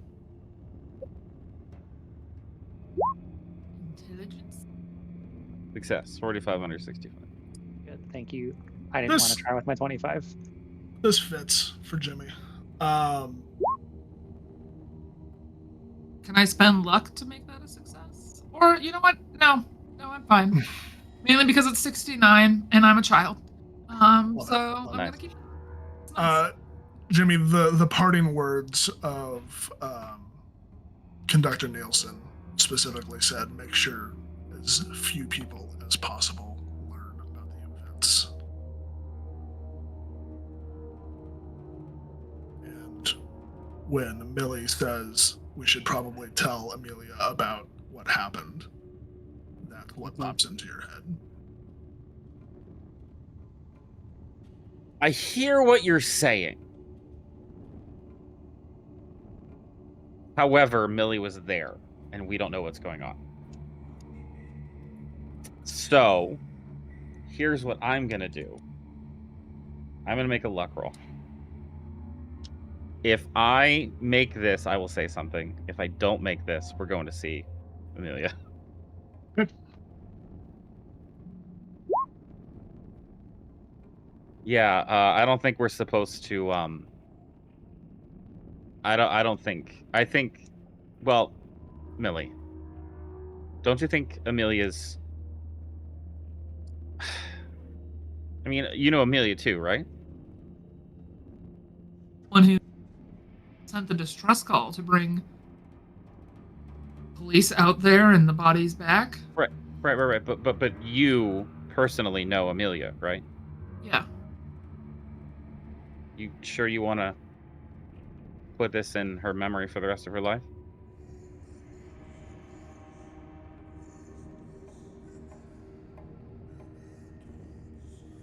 Well, no.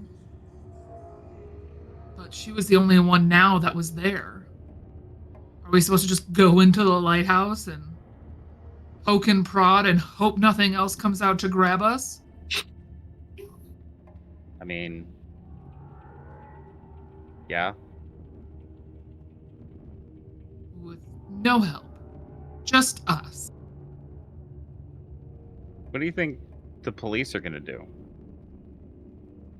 No, Well, but at least they have guns. I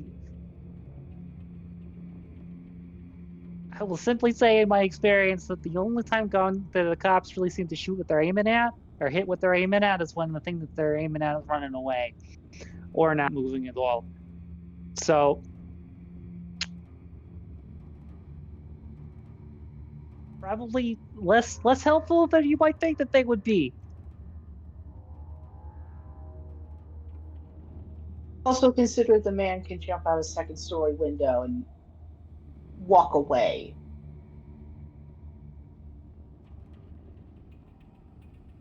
I mean, you all tell me. You tell me what you want to do. I am convinced whatever we need to deal with is at the lighthouse. There's already, what, 3 now? That are 4 now? 5 now. 5 are missing. So here is my concern. I got a question. I suppose. Is the only way to get to the lighthouse by boat? Yes. It's on an island, right? Okay, so we've got 5 fuckers running around town, and we don't know what they are, what they're doing. But they're probably not gonna get on a boat in the harbor, get to the islands. So while I agree that we will need to go to the islands and to do something with the lighthouse, we also have these things that we should track down. What if they went to him? So Stronos. Fuck more.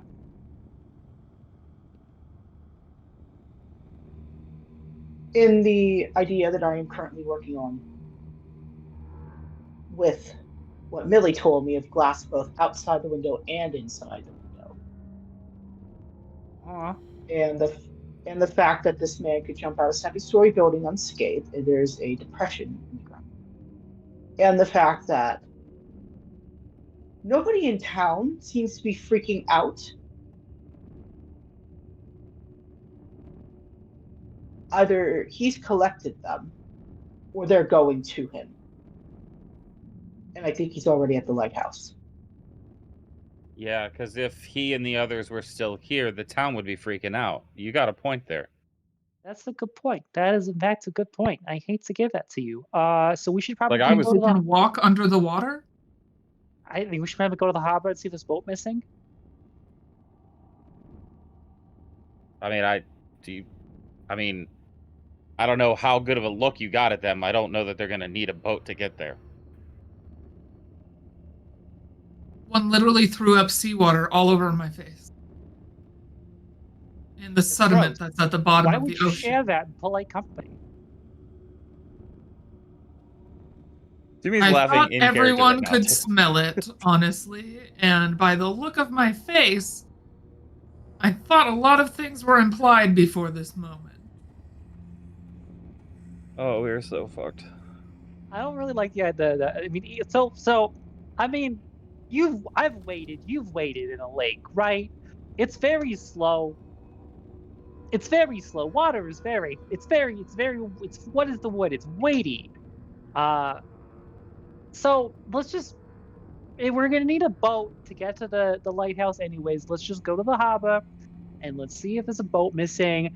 And regardless if there's a boat missing or not, let's go steal a boat. And okay, I like your style. great. Can we get one with a decent engine?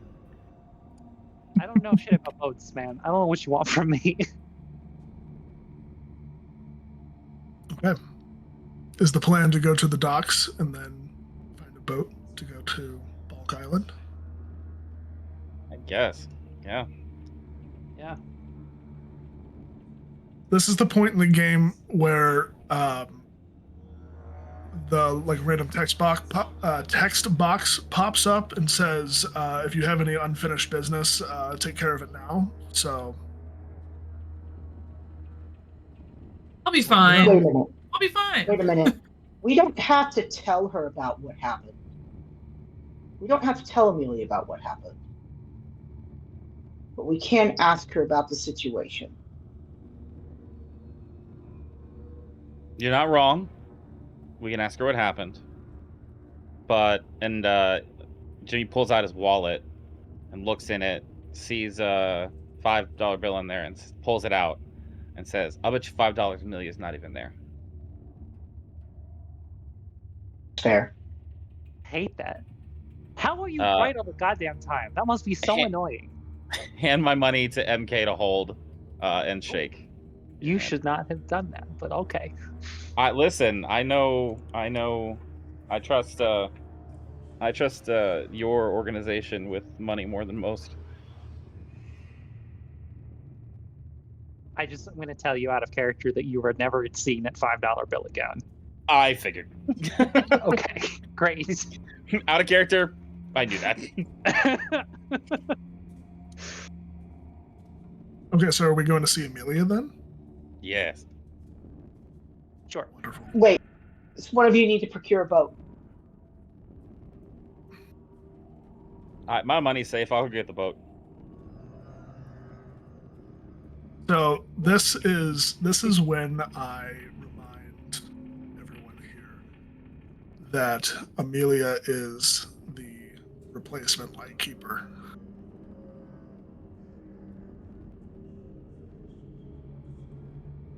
And therefore is most likely at the lighthouse. Oh. Cool. Great. Yes. Neat. Let's go to the harbor and get a boat. Can we just say that Jimmy took off to go get a boat and then everybody else found their way to the harbor? Walked. Just Because realized. you took the car. Well, like I thought we were just going to get a boat, and you guys were going to do Amelia, and like it's a chance to drive, and Jimmy's a fast driver. That's right. You left us all in the dust. Lickety split. Listen, I thought Amelia would be at like the police station or something. We would also have to walk there, you fuckhead. Yeah, you're right. My bad. Fucking mad. All right. So we can say that either you went to Amelia's house and found that it was empty, or that Millie remembered that Amelia would probably have been at the lighthouse. I think, well, because I mentioned that she would be either there or the police station. I didn't even think she'd be at home. So, Gotcha. I guess We could you say could that go to Millie the like police. flags me down. Like you guys realize as I'm driving away, and you flag me down, and I come back around and pick you up. How about that? probably still there or back there again. Because if Stronos is running around, there's no one manning it, and is the lighthouse currently functioning? It is. Someone is hopefully there. Maybe, hopefully, also could be terrible that someone's there. You know Could anymore. indeed. Could be terrible indeed. Hey, Millie, do It's- you want to write those symbols down that was on the wall in the book that I have here?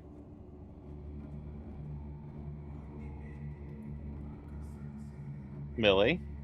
I could try, but also, I don't know if I want to. Okay, cool. Thanks. What I'll do is I'll leave at least 2 that I think are key components out, and then like try to draw what I saw, but not draw it identically because I don't want to become possessed by a no. Okay. I also think try, based on but- if this was out loud and like to the group, based on Jimmy's current headspace from before, and not knowing what those words are in his head that he can't remember. I mean, Keeper, you tell me, am I attracted to what's being written down or not? Oh, yeah. Okay, yeah, I'm very intently watching whatever you're doing, Millie. If you could please watch the road, that'd be great. It's Okay. constant. Millie, are you attempting to recreate what you saw? Sans a couple of things. Yes. Go ahead and roll sanity check and a cult, please. Okay, Do I need to roll a sanity for looking? Regular successes for both. Okay.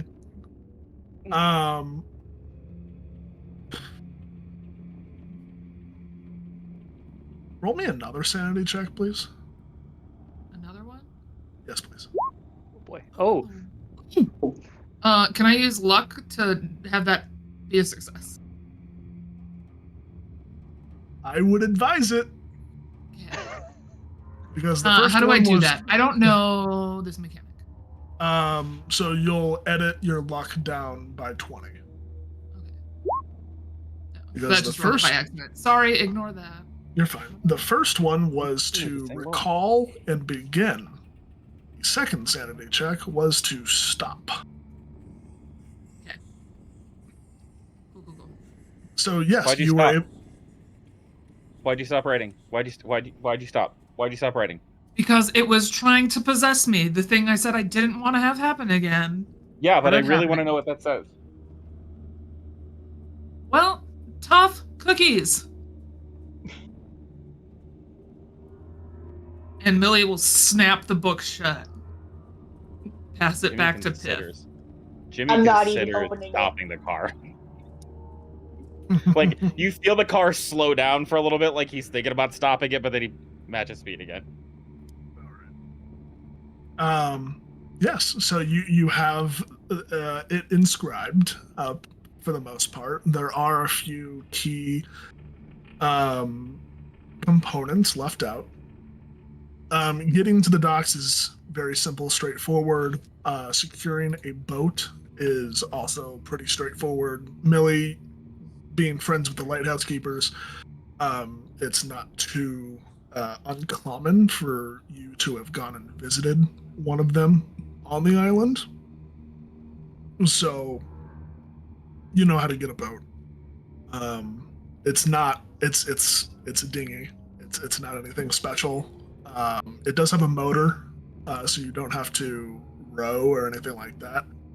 But you begin to make the short trek from the docks to Bulk Island, and the lighthouse begins to come closer and closer.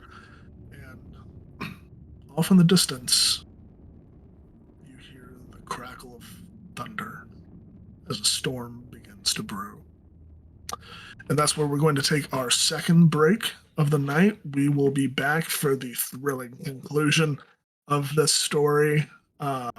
We will see if everybody makes it out in one piece, but we will be back shortly, so stick around.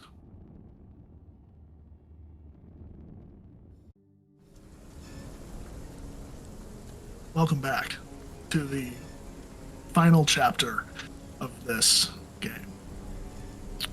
When we left off, our players were making their way to Bulk Island, where the lighthouse stands. As they are taking their small boat to the island, a storm begins to blow in. Nothing crazy, but the sound of thunder and rain begins to fall. As you make it to Bulk Island, you notice that the light of the lighthouse is still active, but it seems dim. At Bulk Island, there are a few key points of interest for you. There is the lighthouse itself. There is a kind of like side shed where equipment is kept. And then there is the cellar, the door of which is located outside of the lighthouse. What would you like to do?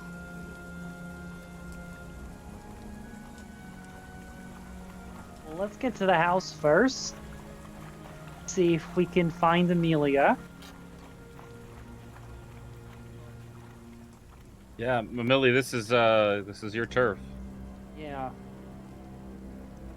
Yeah, I think that's going to be our best bet, is to find Amelia, hopefully. I don't know if... Well, I mean, they were apparently capable of talk. I don't know if they're capable of running a lighthouse. So maybe she still has some things intact. Well, I mean, the lighthouse is working, so somebody's here. And unless you know someone else that can run the lighthouse, it's Amelia. And definitely, you can't run the lighthouse from the cellar, so let's avoid that door. This is a smart man. I think we should listen to what he says. Right. Should we check the shed? Yes, as long as it's not that door. I imagine the camera just like jumping to the door, like every time he says that. Just with like, duh. Yeah. We're gonna turn this into a Buffy episode. I would, I am feeling a little nervous, and I would rather not split up into smaller groups. Let's go just take a quick reconnoiter of the shed, and then head into the lighthouse proper to find Amelia. Sounds like a plan. You might want to have that gun out just in case. Oh, you just can't see it because it's in my pocket, but my hand is on it, and I'm like... All right. Oh. Yeah. So are we headed to the shed first? The shed. We head to the shed. Shed first. Watch all the bodies just be piled up in the shed. And that's the place we were supposed to go to. Yeah. The cellar actually had like weapons and tools and like that we could have used later on. There's a fucking RPG in there. Yeah.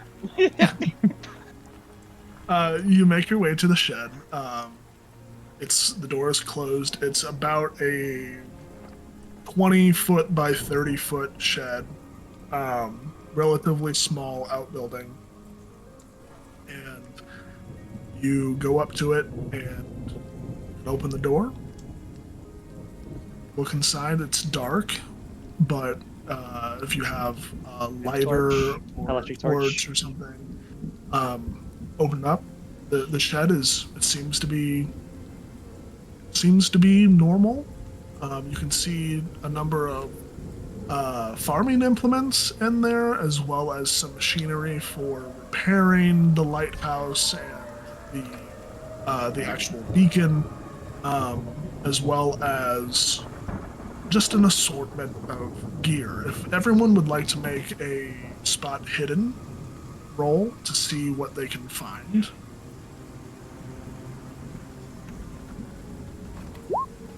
I see nothing. What did I get? I'm spending 10 to make that a success. Okay. I'll spend 5 to make it a success. 14. Hell yeah. Okay. MK, would you like to spend 2 to make it Sure. a success? Wrong button. Yeah, I'll spend 2 to make that a success. Okay, so in general, this is what you find. It's not anything super interesting. Until, let's say, Jimmy, you find, kind of tucked away in a corner, a bottle of high-proof alcohol. Immediately opens the bottle and takes a big swig. Oh, it's potent. That's fine. Moonshine. I need, like, liquid courage right now. Yeah. It would be combustible. Absolutely. Keep your Here's that. Mm-hmm. I'm just gonna hold on to that there, friend. I think you've had enough for now. If you need some more, was- yeah, let me know. It's fine. It's fine. It was just a drink. I just was calming my nerves. I'm good. Sure. I'm just gonna hold on to that for you, and I'm gonna take that, put that in one of my big coat pockets. MK, you find what looks to be a machete of sorts. Definitely a gardening implement, but could be used for whatever means.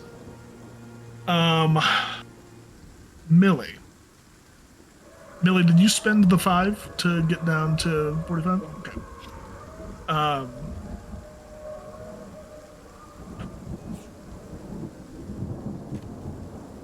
Millie, you find on one of the tables a journal. And what is in that journal, if you would like to open and read it, we can get to. I'm going to tell Pith what they found. Pith, you find what seems to be a service revolver tucked away in a lockbox deep behind one of the shelves. You find what looks to be an emergency service revolver. There are 3 rounds. What's the ammunition type? Sorry? What's the size of the shell used, or the bullet used? Oh, jeez. I'm asking because I have a box of 32 revolver ammo. For the sake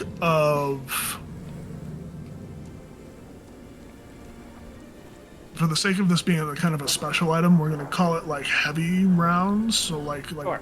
like a 45 kind of Cool. like Magnum kind of thing.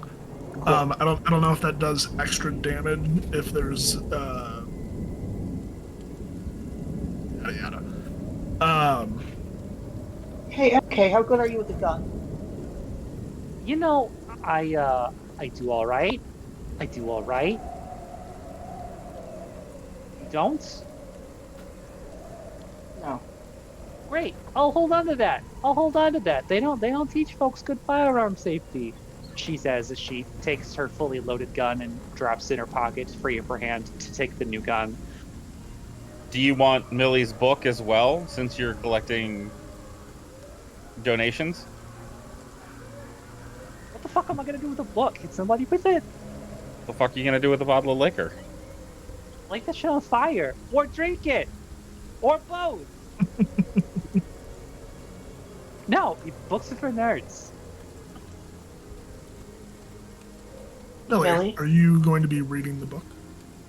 Millie wants journal? to go to the last entry in the book and read that. Just the last entry. Yep. Okay. As you flip through the book, you can see that generally the handwriting becomes more obscure and scrawly. And on the last entry in the journal, over and over and over again, it says, "He watches, he watches, he watches, he watches." And the script is shaped in the shape of an eye.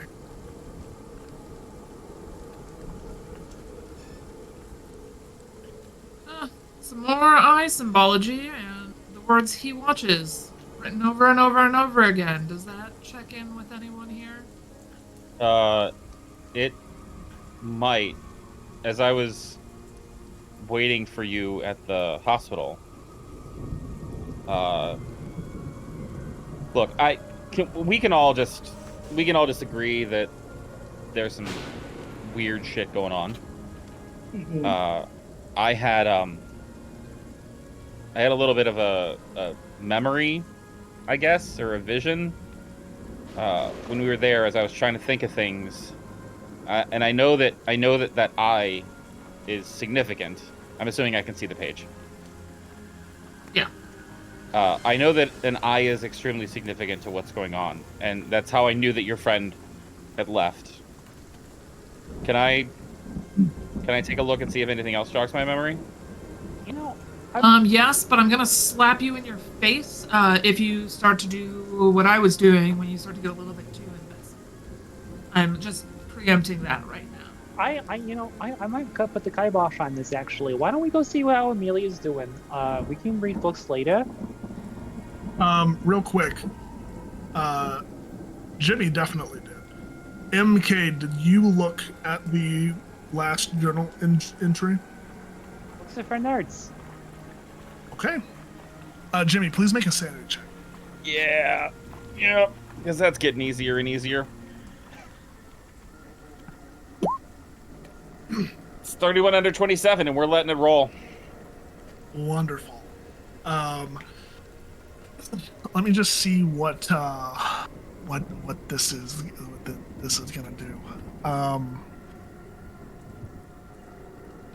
Can you roll a? You know what? I'll do it. I want this. No. But no. Can you please take 7 points of sanity? From a single source. Yes. Sorry, I didn't mean to click that. Yeah, This is so- this is your consequence. You see this eye. Mm-hmm. And for a moment, you feel like you're looking into the eye of something or someone. And a face pops into your mind. Beautiful, dark brunette hair, sweet smile. Someone that you loved. Don't know who it is.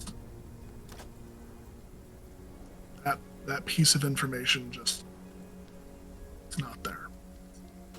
I think in this moment, that person that I love, like the image that I get, it's not her, but I think he still says the name Jeanette under his breath.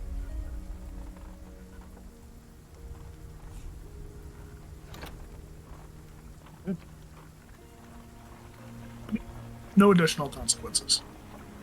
I don't go temporarily insane? Aw, thanks, you're so sweet. Not yet. So you have searched the shed. Would you like to make your way to the lighthouse? As we do, I'm gonna see if anybody else would like to hold on to this machete, because I only have 2 hands and I now have 2 guns. No? Jimmy's back to that dissociated state a little bit as he's kind of following along now. Cool. Love it. Love is for me. I'll hold it in my teeth then, I guess, or something. Great. Oy. Okay. You all make your way to the lighthouse. As you get to the lighthouse, the door is open. There is an indiscernible sound coming from within, something that you can't quite make out, but it sounds very familiar. Check the cellar. Check the cellar.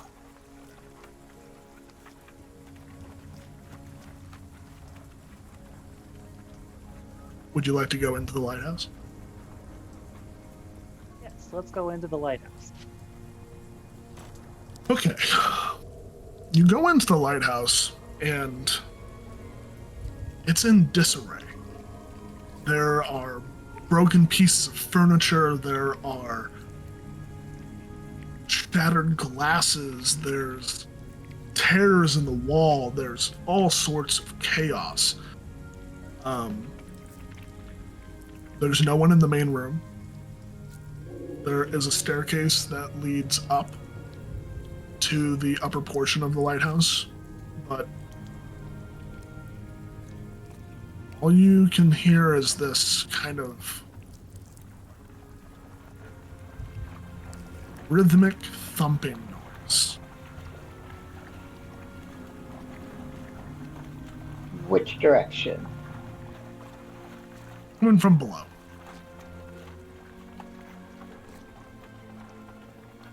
Well, before we face the inevitable demise and go into the cellar, let's go hope against hope and check out the light, the light in the lighthouse. Let's go up the steps.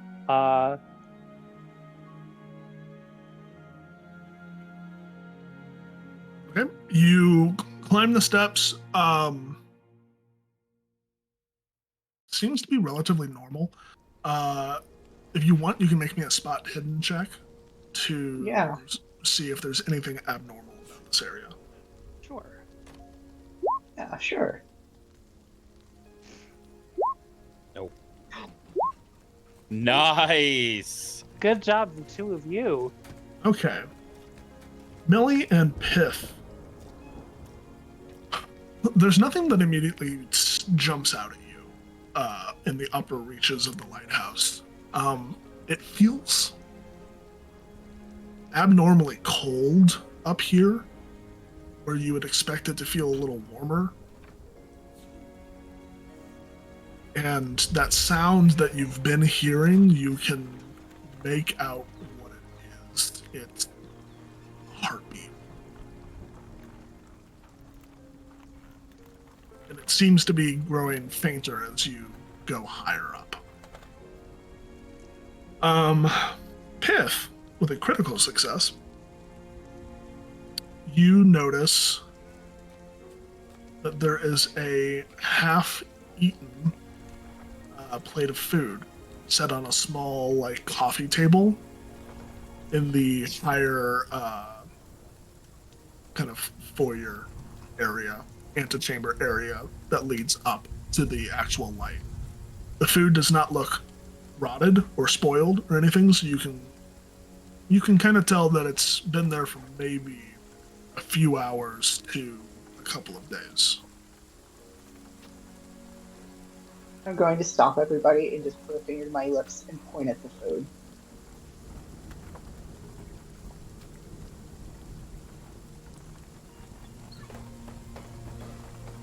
I'm gonna go and put my mitts on it. Is it still warm?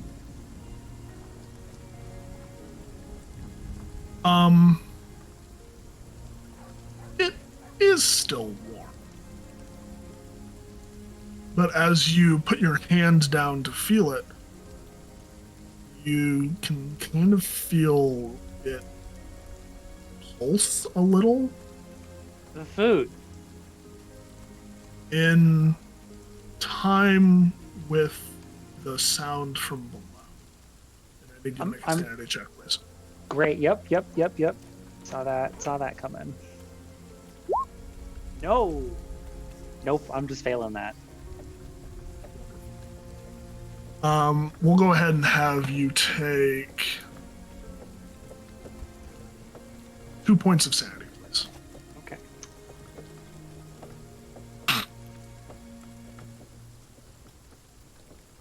What's wrong with the food? Well,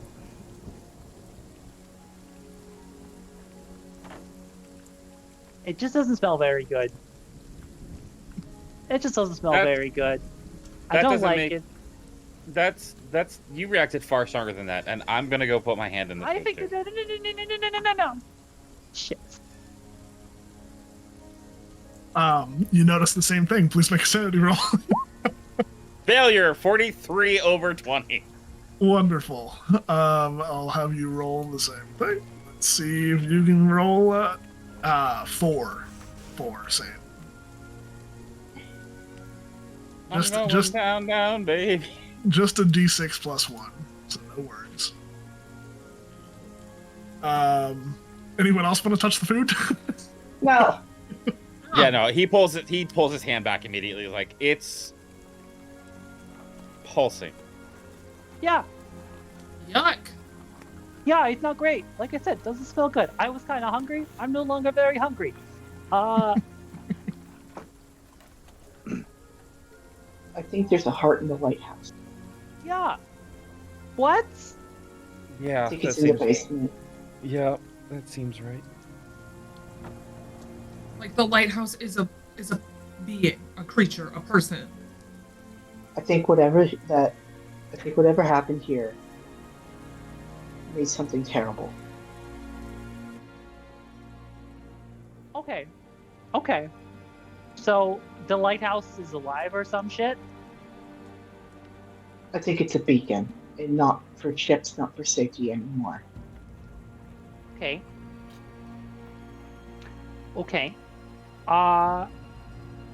So I guess, 2 thoughts about that. Well, 3 thoughts. First thought, what the fuck? Second thought, if this thing is somehow alive, if we, like, smack it really hard, does it seem to notice? Because I have learned, or rather, I have been told that, like, pain is a very effective form of communication. So that's thought number 2. And thought number 3, I don't really want to know what a beacon is for. Does this place really, like, what happens if we just turn the lighthouse off? Then? I You see that storm over there? The rock side, or bring too large of a ship too deep into the harbor?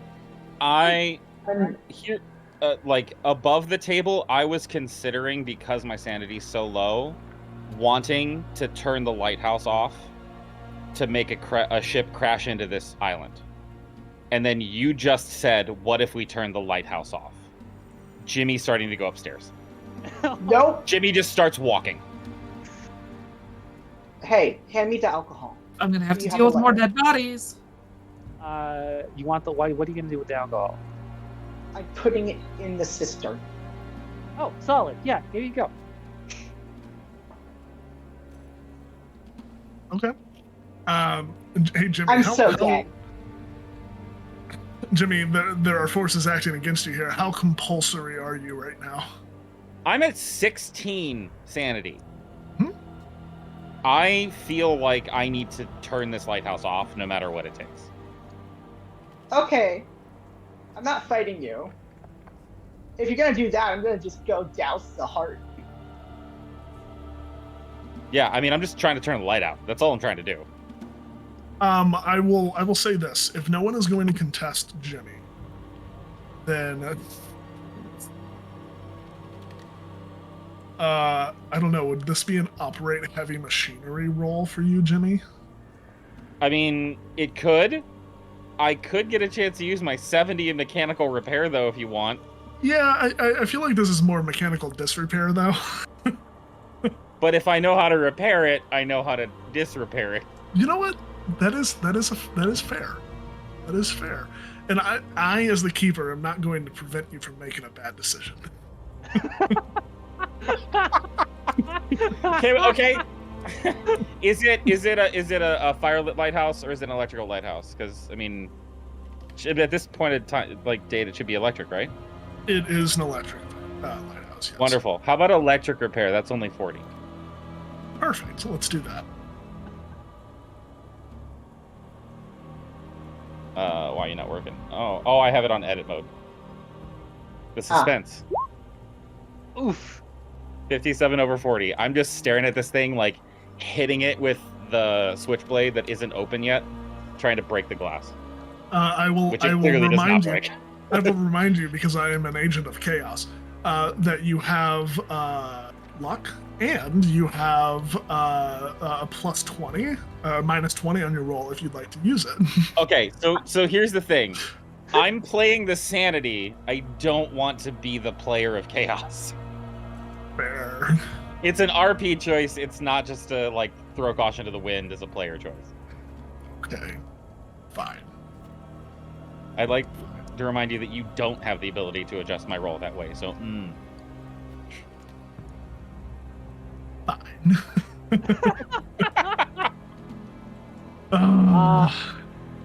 So hold up. Let's hey, I'm kind of worried about where Piff is going with the alcohol. Maybe this can wait a little minute or two. Can this wait a minute or two? Why? No, I'm sorry. I thought you had also stepped aside and left. I was speaking to the remaining folks. yeah, I'm upstairs. Did you guys follow me? I think follow you makes a certain amount of sense, given that like you were immediately taking action. I would also follow you in hopes that maybe we'll find Amelia up there. We've So- already been up to the top. So just to note, Piff, you are heading towards the cellar right now? If everyone else is going upstairs, I'm going upstairs. Like, I didn't walk away.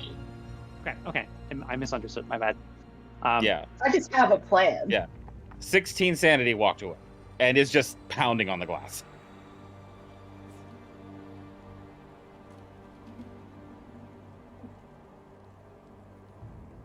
So, friend here.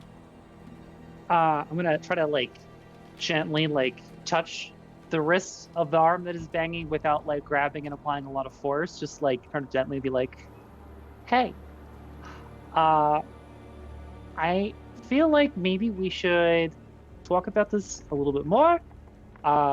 Maybe see what our other options are first. I was suggesting that this was a thing that we could maybe consider. I wasn't saying we should actually do it right the fuck now." I think you touching his hand kind of brings him back to reality for a second, and he realizes what he's doing. And I'm sorry, I don't know what happened. It's okay. Why don't we head downstairs? Amelia's not here. Plan our next steps. Let's all head downstairs. Let's head down to the main floor. Yeah. Two things. One, Piff, with your critical success on spot hidden, I'm going to give you this extra little bit. The storm has gotten heavier and heavier. And as you kind of turn to walk down the stairs, you glance out the window and you notice 4 additional bodies that are slowly ambling towards the cellar. There's things coming to the cellar. What? Yeah, there's bodies. Yeah, those guys that were missing, yeah, we found them. Oh, great. Right, are we gonna As set we're- them on fire? Yes, we should. It worked before. This I don't know what came over me. This can't go out. No. This absolutely cannot go out. Okay, we're No. keeping it on. We're keeping it on. Okay, that's great. So we should probably deal with those 4 fuckers. This is electrical, you said? Well, it's Yeah. how does it get in its power? I'm assuming from a line that connects to the mainland under the water. Hey, do you still have that journal, Melly? Yes. I'm looking at the days just before what happened. Okay. There's a number of entries about the local fauna, specifically seagulls. The dude was obsessed with seagulls. Talks about, kind of fanciful about like mermaids and stuff. There is an entry about a repair job that he did on the like electrical breakers and circuits in the cellar.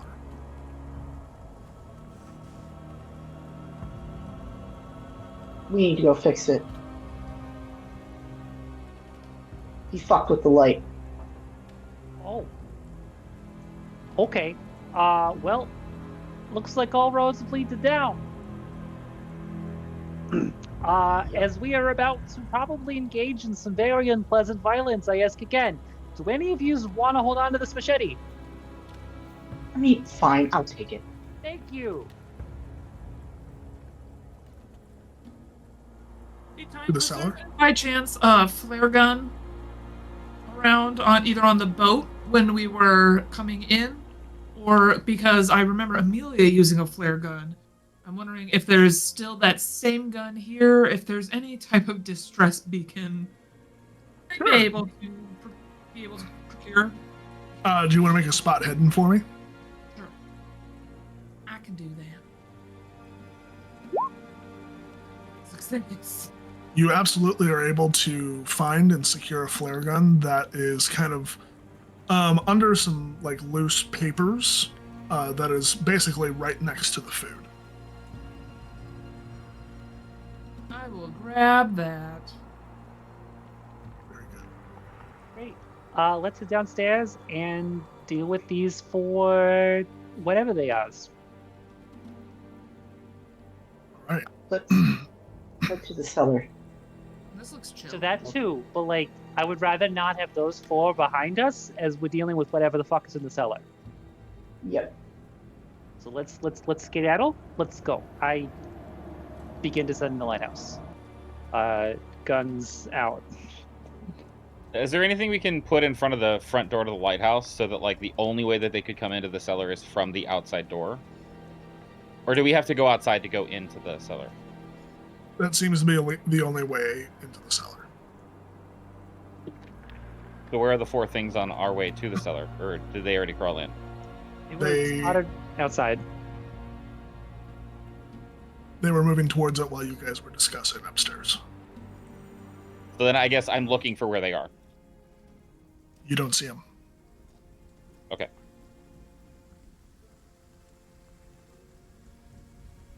Okay. Great. Into the cellar. Yep. Cellar. Okay. I'm gonna put my fancy new gun away to take my electric torch out so that we can. I don't know what the light situation is going to be like down there. Okay. It is very dark. It is not pitch black, but there's no light on downstairs. So the further you go in, the more dark it. As you descend the cellar stairs, it opens up into this part concrete, part exposed stone walls. There are pipes and electrical lines running all throughout. You come into this central room, and that thumping is much louder than it was before.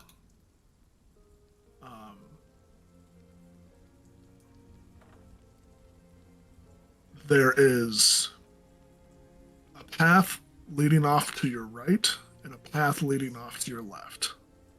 The heartbeat gets louder the further left you go, but you can see that there are electrical lines that are leading to the right.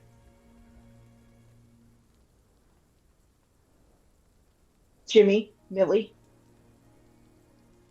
Yeah. fix the lighthouse. Fix the light.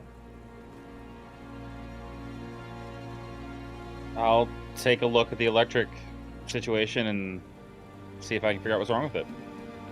Okay, so Jimmy Yeah, is I've going been here to the before, right. so I would try to assist. Okay, Jimmy and Millie are going to the right. What are MK and Piff doing? MK, I wasn't lying about your parents. I don't really want to talk about this right now. We can wait until we're done. Because I still owe you a punch. Let's, I guess we're heading the fuck left. Let's, Yep. if it bleeds, we can kill it or whatever. Yep. Okay, we are going to resolve Jimmy and Millie first. Okay. Jimmy and Millie, as you enter this kind of rightmost passage, that's a short hallway that kind of curves to the left a little bit, and you can see that there is a wall of electrical breakers and wires connecting them to multiple different points leading outward. There's also a thick bundle of cords that leads further underground. This is connected to a generator to the side, and the generator is on, but it is not sputtering, but low. It's just low power. You don't know if the fuel source is insufficient, but there's that. You can also notice that some of the breakers have been burnt out. Is there are there like backup breakers like on top of it? Like a lot of people just kind of put a couple like on top of the box. There are a few that the backup breakers are still intact, but specifically for the cellar, everything is blown. All of the breakers that would have been connected to light sources or any sort of amenity in the cellar is just done. Okay. And it doesn't look like there's any place around that would have like breakers for me to switch out, or fuses for me to switch out, or anything. Not that you can see. You can make me a spot hidden if you'd like, but it's going to be. You know what? Make me a luck check. Okay. Hard success, 26 over under 60. You know, normally stuff like that wouldn't be kept in a damp, dank cellar, but Stronos was a little eccentric throughout his life, and so he kind of kept everything compartmentalized and close to each other. And there are a number of fuses, not enough to completely fix everything, but enough to provide light to probably part of the cellar. So are things labeled enough for me to figure out where they were going that I could switch those breakers out, or those fuses out? I would say so. I would like to do that. Okay, you switch them out.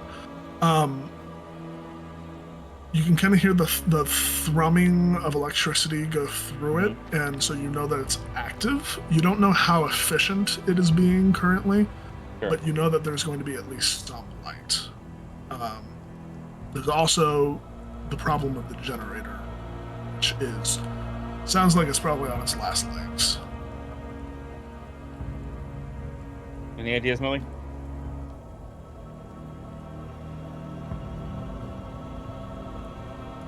You're muted, Millie. With the generator, the best thing we can do is probably make sure it's topped off with oil and not too.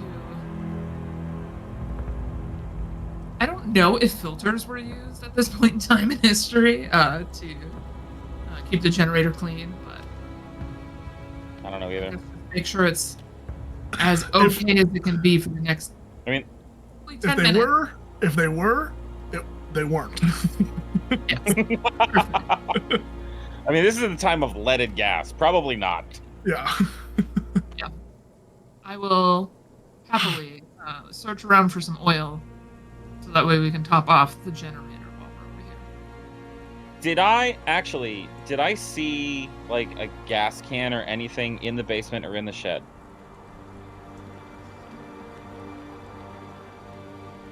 Not that you saw. Probably wouldn't have been able to find a hose either to go siphoning the gas out of the boat.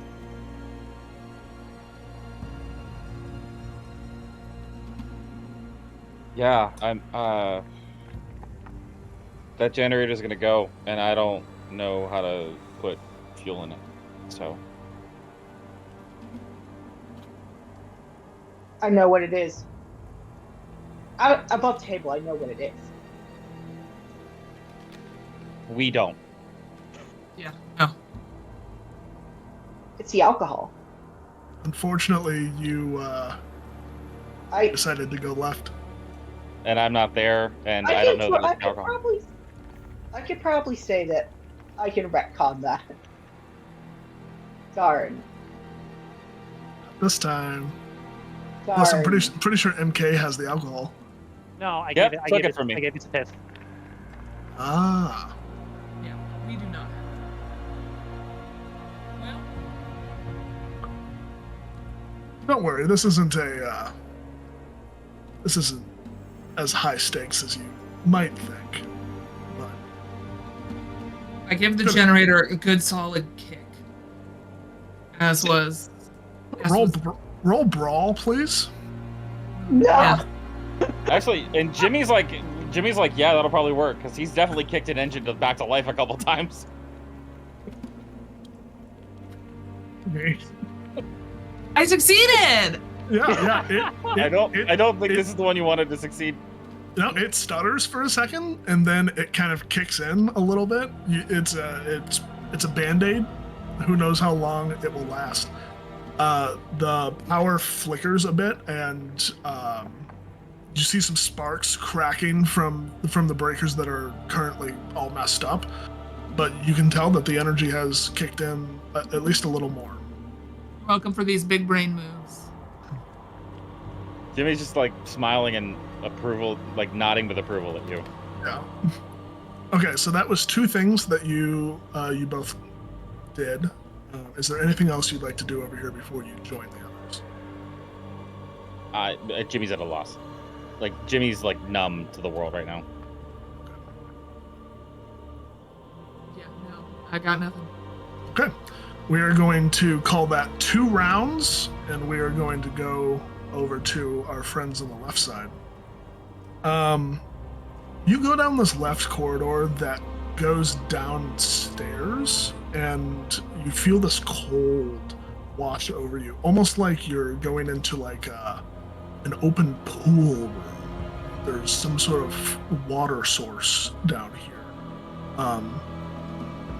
As you make your way, it's slow going at first because it gets darker and darker, but as you make your way to the bottom of these stairs, the lights flicker on, just miraculously.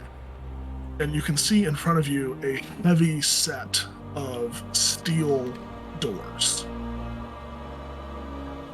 They are closed currently. But there seems to be a film over the doors.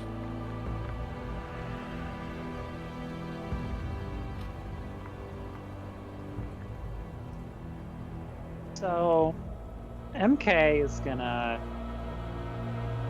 like take the tip of her gun and like drag it across the film on the door. She does not particularly care to touch it if she doesn't have to. Can you make a luck check for me, please? I absolutely can make a luck check for you. I succeed. 40 under 58.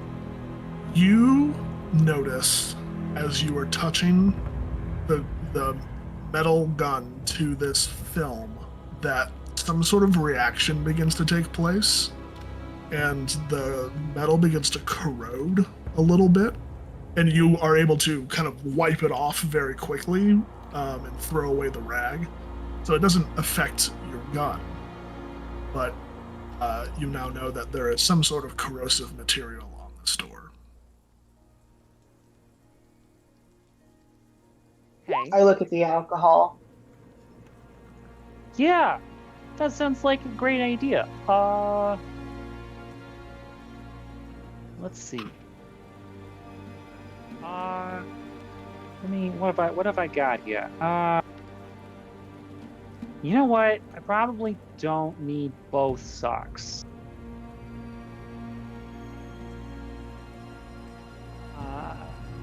Actually, you know what's going to be even better?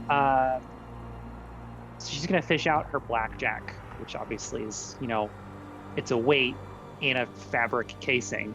So she's going to take the weight out, put that in a pocket for later, take the alcohol bottle and to get the sock pretty well coated in it, stick her hands inside the blackjack and try to wipe off a section of the door. Is the door push or pull? It is pull. It's pull. Great. Try to get the alcohol all over one of the handles. Yeah. Preventative measures have helped you here. Go ahead and make it's a low. Just go ahead and make another luck roll for me. Sure. Success. 38 under 58. Perfect. You're able to wipe the corrosive material off, and it doesn't burn through your sock and into your hand, and you're able to back away, and the handle is now. It will not hurt you if you try to open it. All right. Piff? You ready? Ready to leprosy, and I have a machete in my hands. Great. Look, I can't exactly hold a gun and the torch and open the door at the same time, so why don't you hold on to this torch for me? Got it. Great. I know the lights are on, but I don't trust it. And I grab the door with my non-gun hands and try to yank it open. It opens. It's heavy, but it's not. There's nothing obstructing it, so it opens relatively easily. And inside, the heartbeat is loud now. It is coming from this room. 2, inside, you see 9 figures arranged in a circle.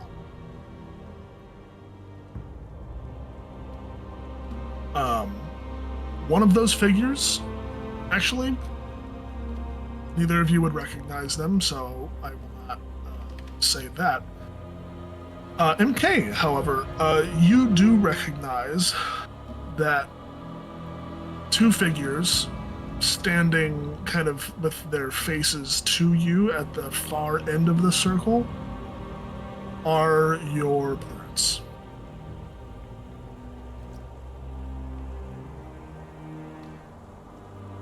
They seem to have their heads down, kind of lightly chanting this monotone rhythmic chant.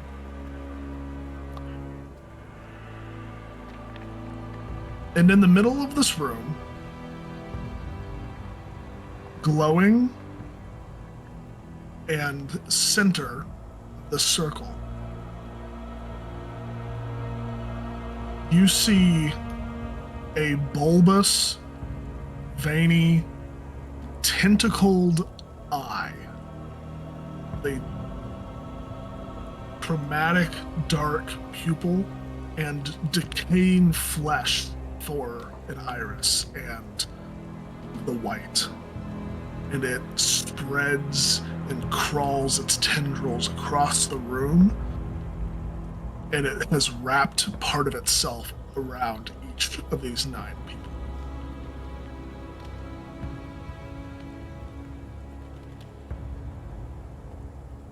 And as you open the door, the eye looks straight at you. I'd like everybody to roll initiative, please.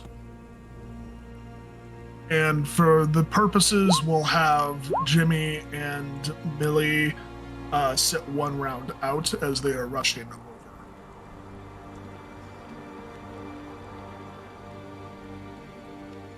Okay.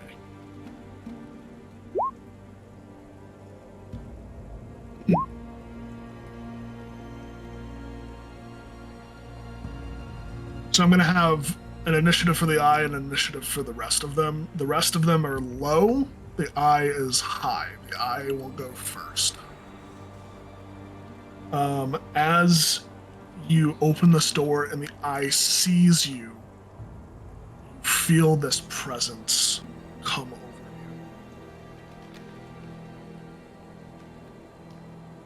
The same presence and feeling that you have had in your dreams. This feeling of being in a dark, enclosed space, not being able to feel or move, only being able to think. And even then, in this moment, the only thing you can think is, wake me. I need you to roll a sanity check, please. Yup. Oh shit. Yeah, that's quite bad. It's 93 over 47. Do you have enough luck to bring that down, or would you like to push this roll, which I will allow? What does pushing do? You roll again, and if you fail a second time, really bad stuff happens. Neat. Yeah, we'll push, because I don't think it can get a whole lot worse than that with regard to the results. There we go, hard success, 13 under 47. Okay. Whew. You will only take 4 sanity loss Okay. on a success, as you feel this force of personality come over you, and you lock up for a moment, but then you see your parents and you shake it free because you're just too damn strong-willed. All right. Pith, you are up. I'm holding the door open. Right? Yes. I'm going to tell MK, you know that gun that you have? That one that we found? Huh? Yeah, shoot the eye with that one. I have a feeling. Uh-huh.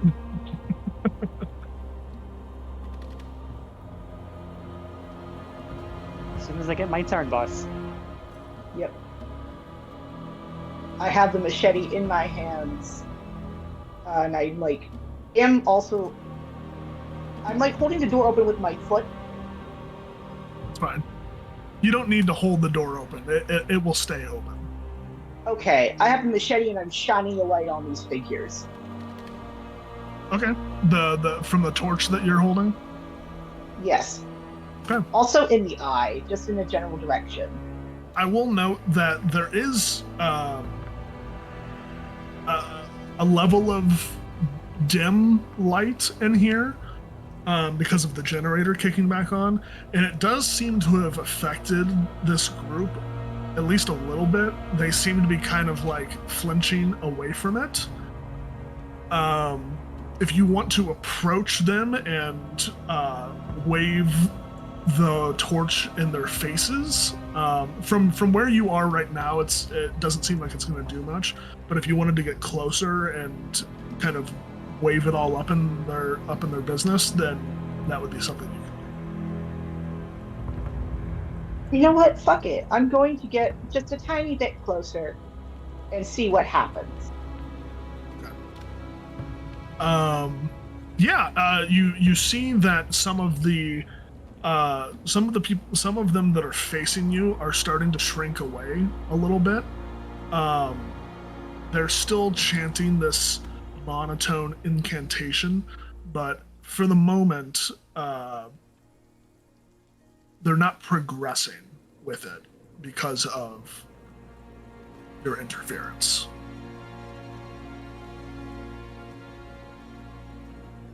Okay. We are skipping Jimmy and Millie for now. It is now the cultist's turn.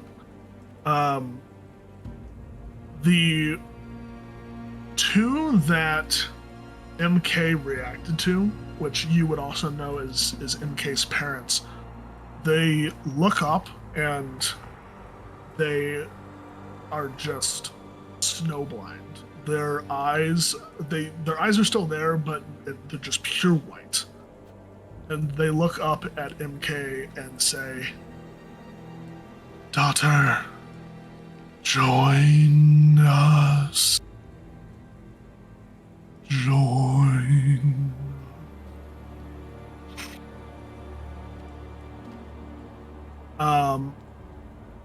Is there like a will save? Or like a power? Yeah, that would be PAL.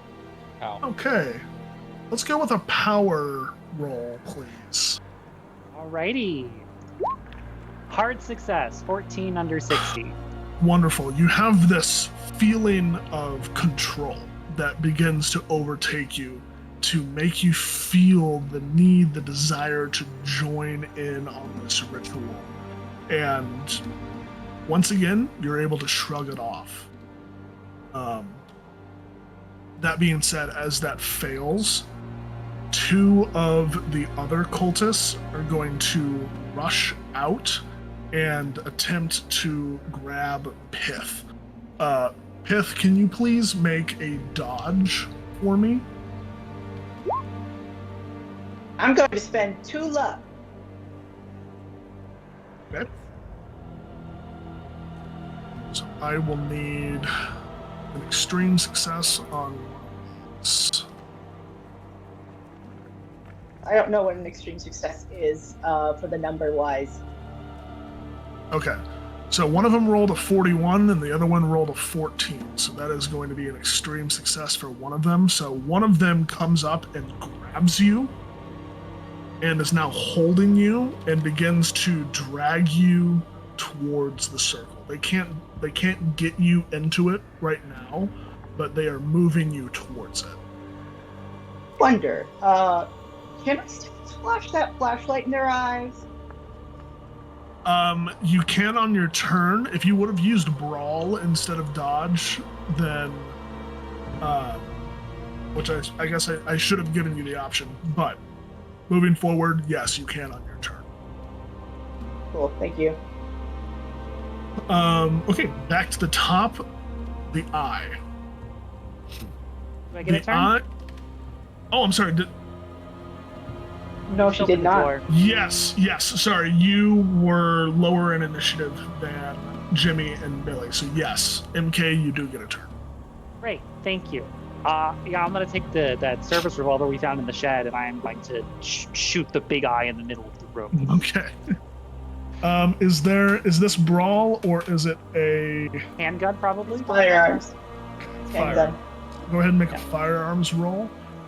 It is going to Can they fight back on Dodge. ranged attacks? It has to be dodge. Has to be done. It can't dodge.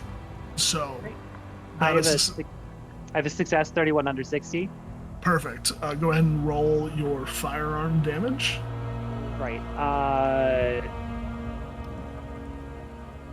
So the 32 revolver I have, which is smaller, does a D8. I don't know how much damage this one would do.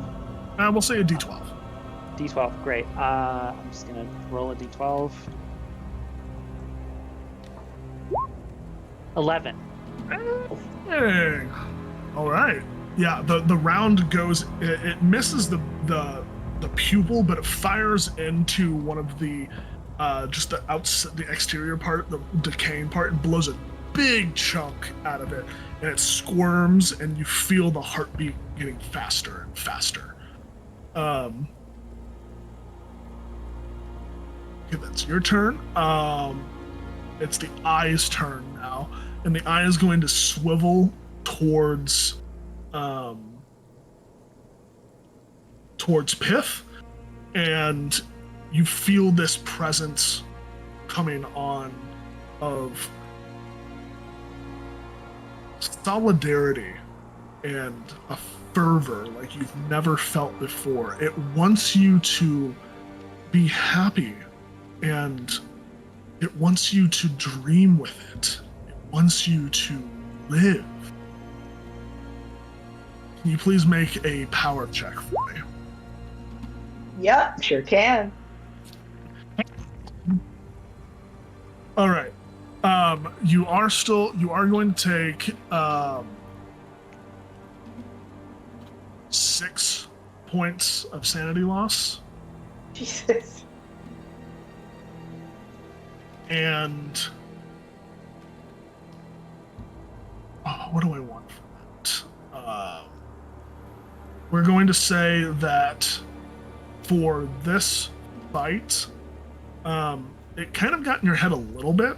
Not enough to make you join its side, but it's making some good points. You know, you feel connected to it in a way that if you were to intentionally harm it, it would almost be like harming yourself.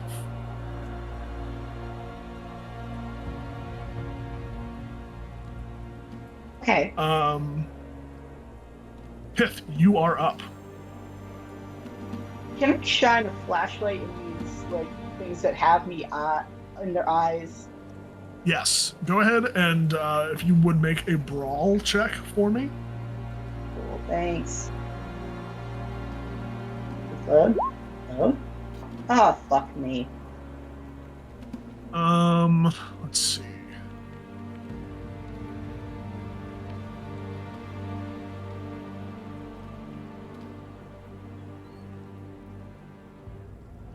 Okay, so they both succeeded. So what's going to happen is you kind of raise the torch up to their eye level, and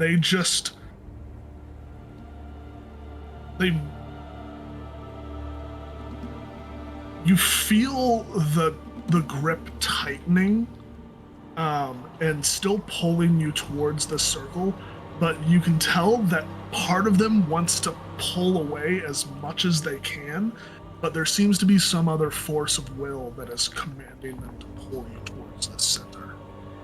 Cool. At this moment is when Jimmy and Millie show up. You both show up and you see all that is happening. You see this creature, this eye in the middle of this room. Jimmy, you specifically feel like you have seen this creature before. I need both of you to make sanity checks, please.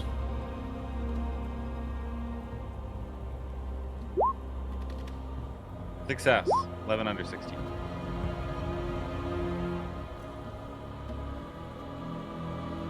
Corndog, would you like to push or spend luck to get it down?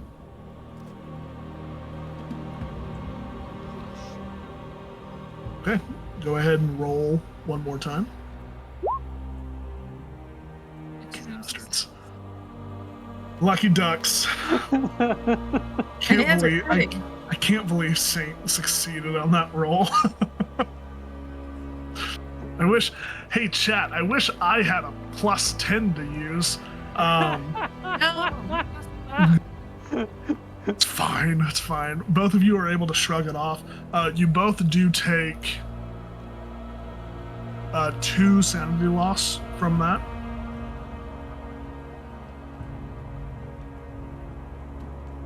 And it is Jimmy's turn.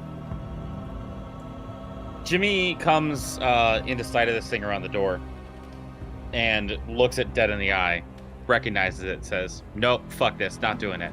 Pulls out his switchblade, opens it, flips it around to the blade, and says, come on, daddy, and throws it right at the thing's eye. Okay. I will make a dodge if you want to make a... Is there like a throw? It's check? throw, yeah. I'm learning. So that's a failure. I am spending 26 points to make that a success. Okay, well, it can't dodge. So go ahead and spend it to make a success, otherwise it just doesn't happen.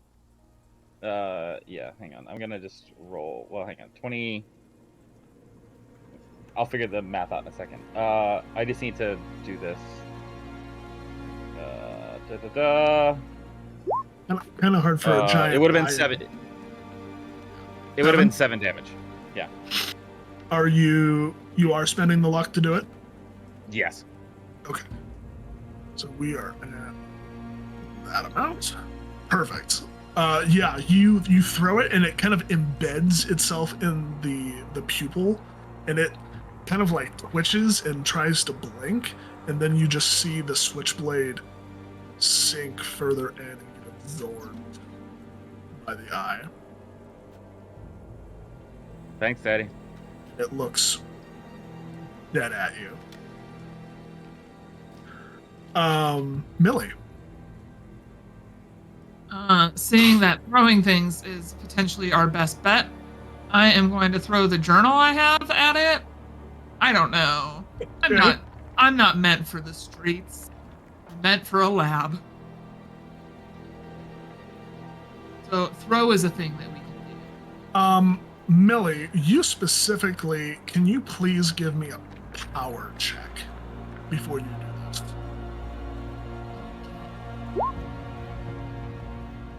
Oh. 20 out of 80? Oh yeah.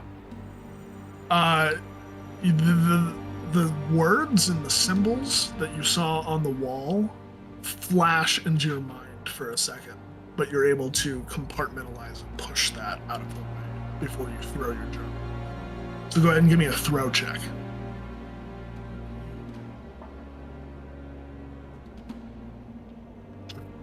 Eight. 32 over 20. Yeah, I don't know why it's being spicy like that. So that's a failure. However, I would like to use my minus 20 from chat. Oh shit! Yeah, to a success. All right. Thank you, chat, for gifting this boon. I don't know what damage a book would be, but we'll call it a D4. Good. For 4 points of damage. Well, of I'm course it's fucking amazing. more. Let's go. Look at that. The book hits the switchblade and like jumps it in like a little bit Yeah. harder. Yeah, the book just belly flops onto the pupil, and it gets absorbed as well. Doesn't react as much, but you can tell that it's starting to get very irritated. Okay. Is there a way I can like scoot back a little bit? Just to like, I don't want to be the first one up against this thing. Sure. Absolutely. Yeah, we're shooting it worked really well last time, so we are gonna shoot it again with that service revolver. Aim for the pupil. I will aim for the pupil. as like center math as I can get. That's a hard success. 15 under 60. All right, a D12. Yes. That's the 2 this time, unfortunately. All right, 2 points straight in the pupil, and you see it doesn't like sink in, it just goes straight through, but it doesn't come out the back. It seems to have gone into a different space. And at this point, you can tell that it is getting... How dare you all come into here and defile this creature's home. We're Americans, is what we do.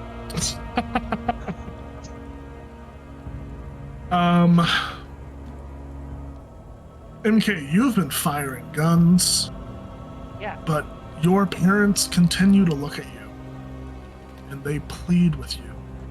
MK, join us. Join. Wake him. Please make another POW check. Yep. Hard success, 16 under 60. You know what? Roll 20. I need to have a word with you. Oh, that's fine. The two other cultists continue to drag Pith towards the circle. Pith, as you get closer to this eye, everything else gets blotted out.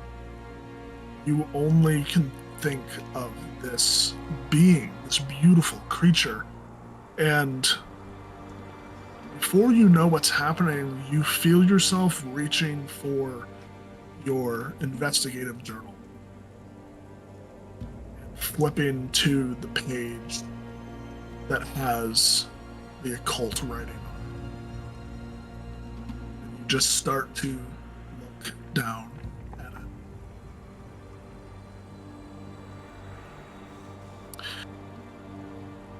It is now the eye's turn. The eye looks at Jimmy. Jimmy, there is a click and a snap. And for a brief moment, before it goes away again, this creature makes you remember everything that has happened in your life all at once, including what you've forgotten. But you forget it again. Except for one thing. That face that you remember so fondly from earlier. Mm-hmm. You see a scene through your own eyes of you and this person driving along a particular road.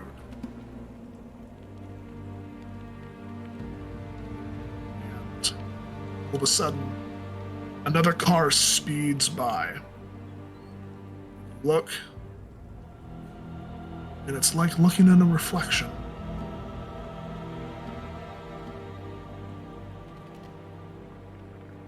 Then it fades again. Please make me a sanity check.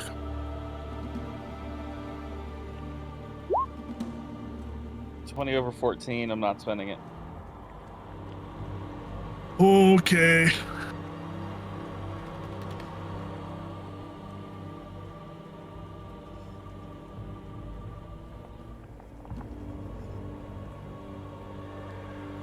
Please take 13 points of sanity loss.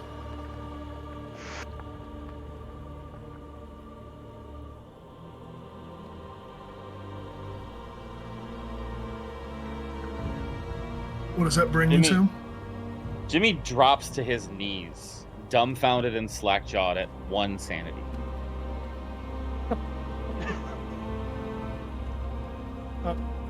Just for clarification. On the fucking edge. Yeah, that was 4d10, and I rolled poorly.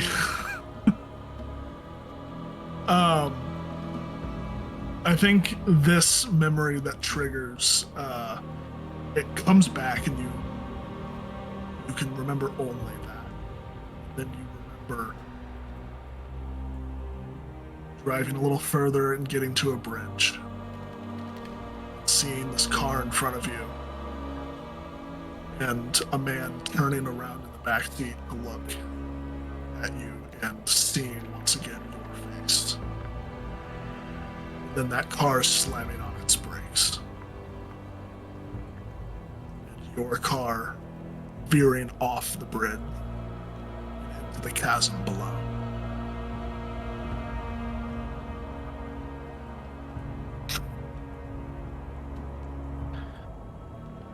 Fifth, you are up.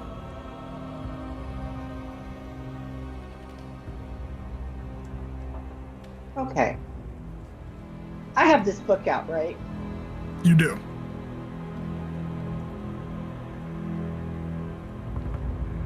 I have a pen on me.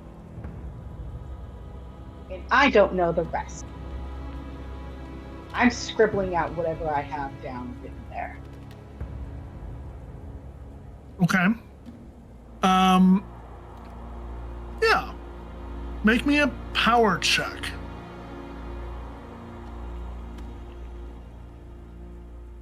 It's loading. It's trying so bad. Yes.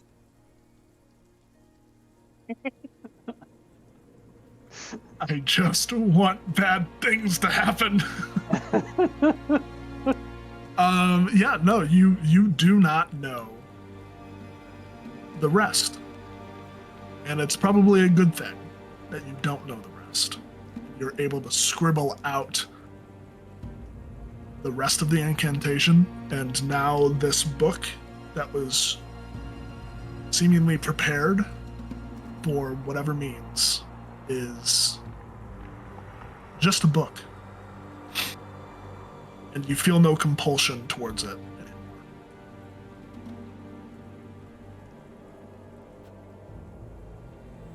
I Jimmy. have that bottle of alcohol, right? Yes, you do. I'm not sure if I can do this twice in one turn, but I would have liked to have poured the alcohol like right around where I am, Just around where you are? and then back up as quick as possible. Well, you are still being held by the two cultists, so backing up may be hard. Okay. I would say you're able to pour the alcohol out, but if you wanted to back up, you're gonna have to roll a brawl check for me. Okay. 1 minute. How many minus 20s plus 20s do we have anymore? We have 3.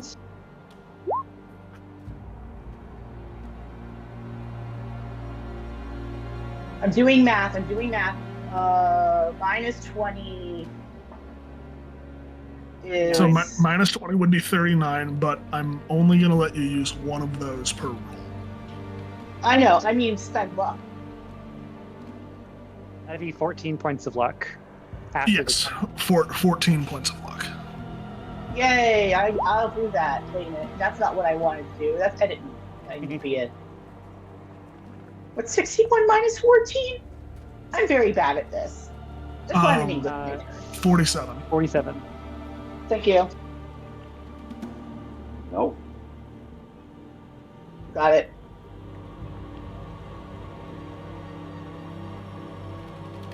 Yeah, I'm getting out of there.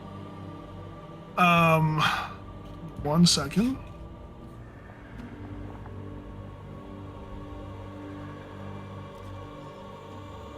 Yeah, you're able to do that and back away. One of them does beat you, but lashes out instead of tries to grapple you. So instead of re-grappling you, you are instead going to take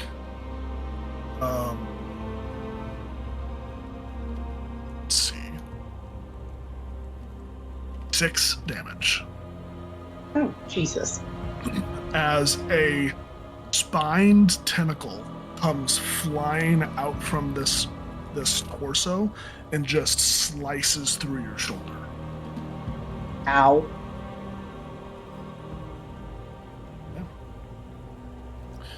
I believe up next is Jimmy.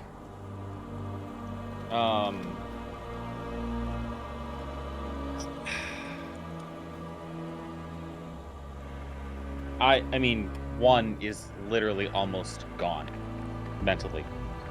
And I had put on my character sheet when I made it in the traits that he has a death wish. I'd like to make a sanity roll to stop myself from yeeting myself into this thing. Yep. And this is what I saved the luck for. This I roll. can see. I see. Nice. But I only have 26 though, so I've got to roll lower than a 20. You also can use a -20 from chat if you like. There. I'm gonna fumble this. I know I'm gonna fumble this.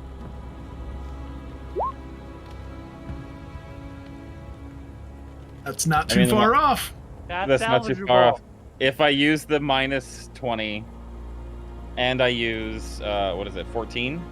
Yep. Yeah. Mhm. I will not eat myself up, but I think that this is like I'm gone. Like I stand up and start to back away and am like making my way towards the stairs to go out of the cellar. Like I'm done with all of this. Like in my head, like I'm mumbling out loud, like I can't kill someone else, I can't kill someone else, I can't do this, I can't do this, I can't keep up my end of the deal, I can't do it. And just fucking losing it.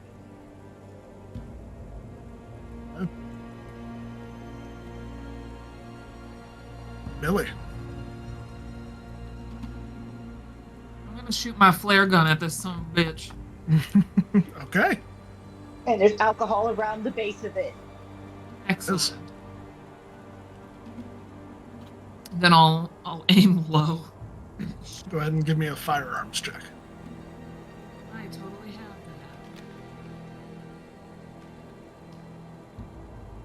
that. I don't have that. Firearms. It's on the fighting section. Underneath fighting, there's a firearm section. Okay. Would it just be handgun? Or would... Handgun's fine. No. Does not go well. Would you like to push? Or Probably use- not. I don't know. Do you have enough luck? No. Nope. No, that's a steep I drop. mean, you can spend 31 luck and use a -20. There are two Looking left. at 1 luck. 4 luck left. Four luck. Yep. Okay, I'll do that.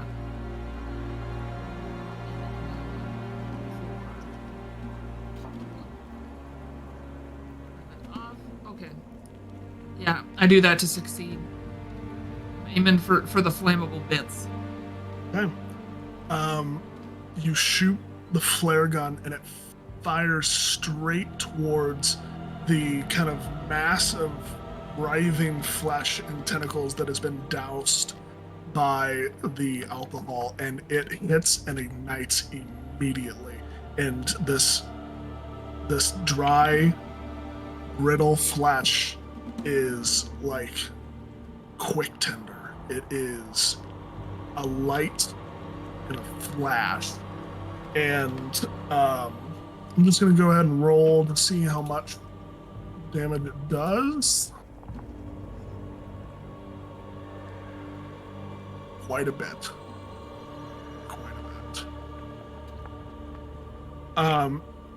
It is now on fire. It is writhing, and the heartbeat is just as fast as humanly possible.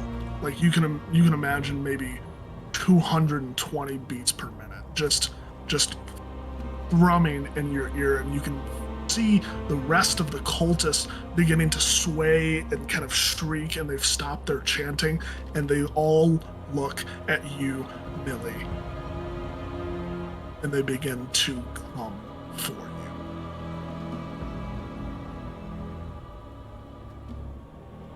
I want to Okay. punch one of those nerds in the face and steal their shit. That's her mentality right now. Just so Okay. everyone at the table knows. Yeah, we'll get to it. MK. Yeah, well, I got 1 shot left of the service revolver. We're going to use it on the big eye thing again. That seems to be working pretty well for me. Okay, I'm going to roll to hit. Damn. Bend it. 72 over 60. We're absolutely spending that 12 luck. That's only 12 luck, and I have a lot of it left to make that a hit. That's the wrong button. That's the wrong. Okay. Okay. So you hit. Go ahead and roll a d12. Oh, Please, please, please.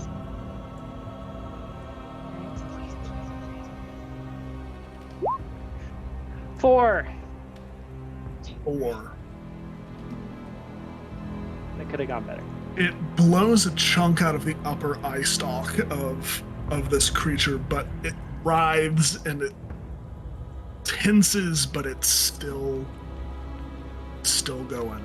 It looks like it's on its last legs. It's a fire burning. It is on fire. Oh, thanks. It is now the cultist's turn. They are all going to charge at Millie. Millie, you are getting attacked by a swarm. I need you to either roll a dodge or a fight back. So either dodge or brawl.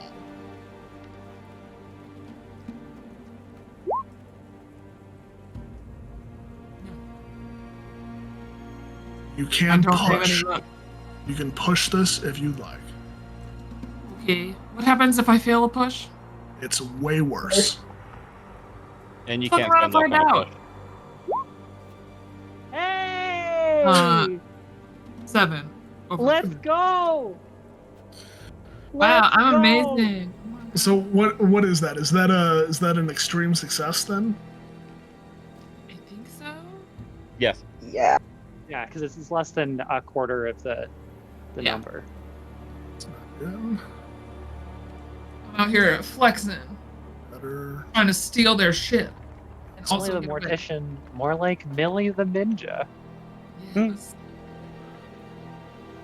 You are able to escape from this horde of undead creatures.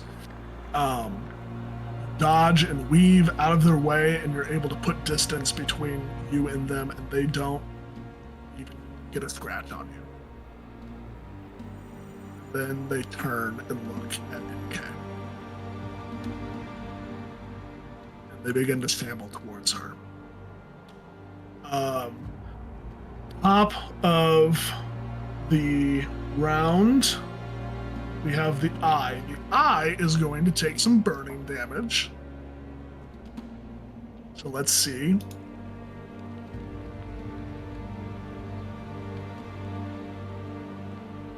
As the horde of undead begins to surge towards MK, the heartbeat beats faster and faster, and they reach out to begin to touch, and they stop and fall limp.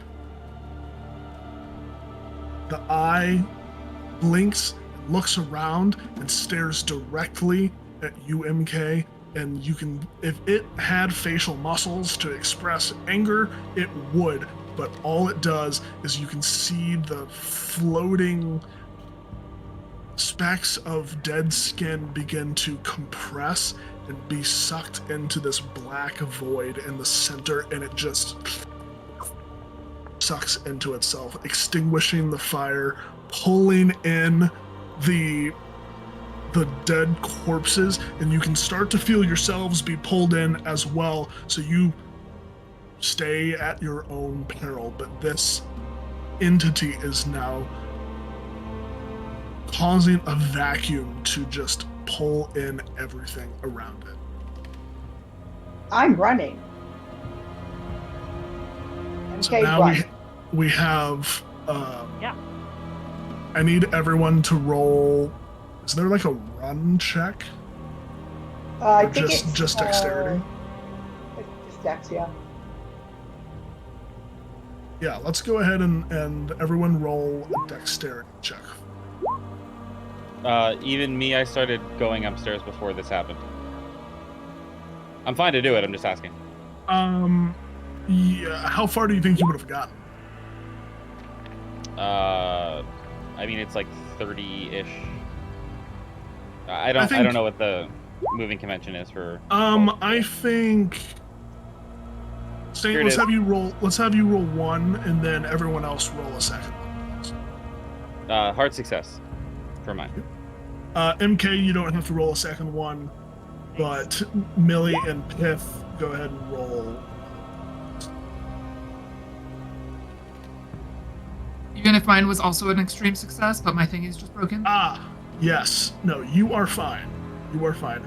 Everyone dodges and weaves, gets around the corners. They feel their clothes being pulled back in this funnel vortex of doom, but you're able to power through, run up the stairs to outside, and as you reach the outside, the storm is calm.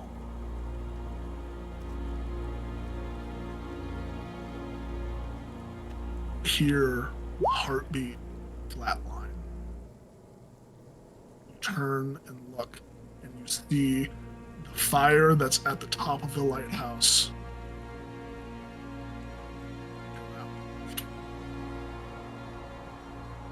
as the internal mechanism is sucked into the void. And as the light goes out, nothing happens. Because currently there is nothing trying to break into this world anymore.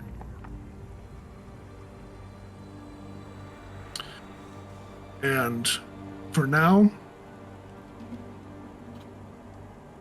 I think you can all rest easy knowing that you achieved one of the good outcomes that the conductor asked you to achieve. And that is where our adventure ends. Thank you all for joining tonight. It's been a pleasure GMing my first Call of Cthulhu stream for you all, for the audience, and for you wonderful players. It's been a joy. We'll have some follow-up with the players afterwards, but I want to make sure to respect everyone's time, so we're going to end it here. Once again, I was your keeper. You can find me on Instagram at Ty Feeney, T-I-E Feeney. My name is Ty. You can find me on Discord at Plaintiff and on Twitch at Plaintiff. I really need to figure out my naming conventions, but we'll get there. Don't worry. It was a pleasure. Be sure to check out our charity, and I'm gonna let my fabulous cast do their exits, and then we'll be out. Let's go around the same order. And, yeah. Hi, I'm Danielle, or Ostermad, as I'm also known on the internet. I'm a tabletop game designer, and I also run a couple of things here at Neon Lights as well. If you search up for Wheels Within Wheels Publishing, you can find all of the games that I've published. Thank you so much for Ty for putting this together. This has been an absolute blast. Thank you. I can't remember. Was I next? Yeah, you're next. Hi, I'm Saint. You can find me on Twitch occasionally and Twitter at DM of Saint. Follow Neon Lights. Support the charity and support everyone else on the screen here. That's it. Thank you, Ty, for a wonderful game, and thank you everyone else for a wonderful table. We're done. It's me, Corndog. First of all, big thank you to Roll20 for saying, fuck you, Ty. You can't do that. That was great. We love when the computers in our favor. You can find me on the internet at Corndog McGraw. Yep. Okay, bye. And Jelly. Hi, I'm Jellyfish Lines. You can find me everywhere online. Jellyfish Lines. You can also go straight to my card. It's also jellyfishlines.card, CARRD.co. I am a tabletop RPG player. I love this entire group. Please go support them. I did not know them before tonight, and I now love them all.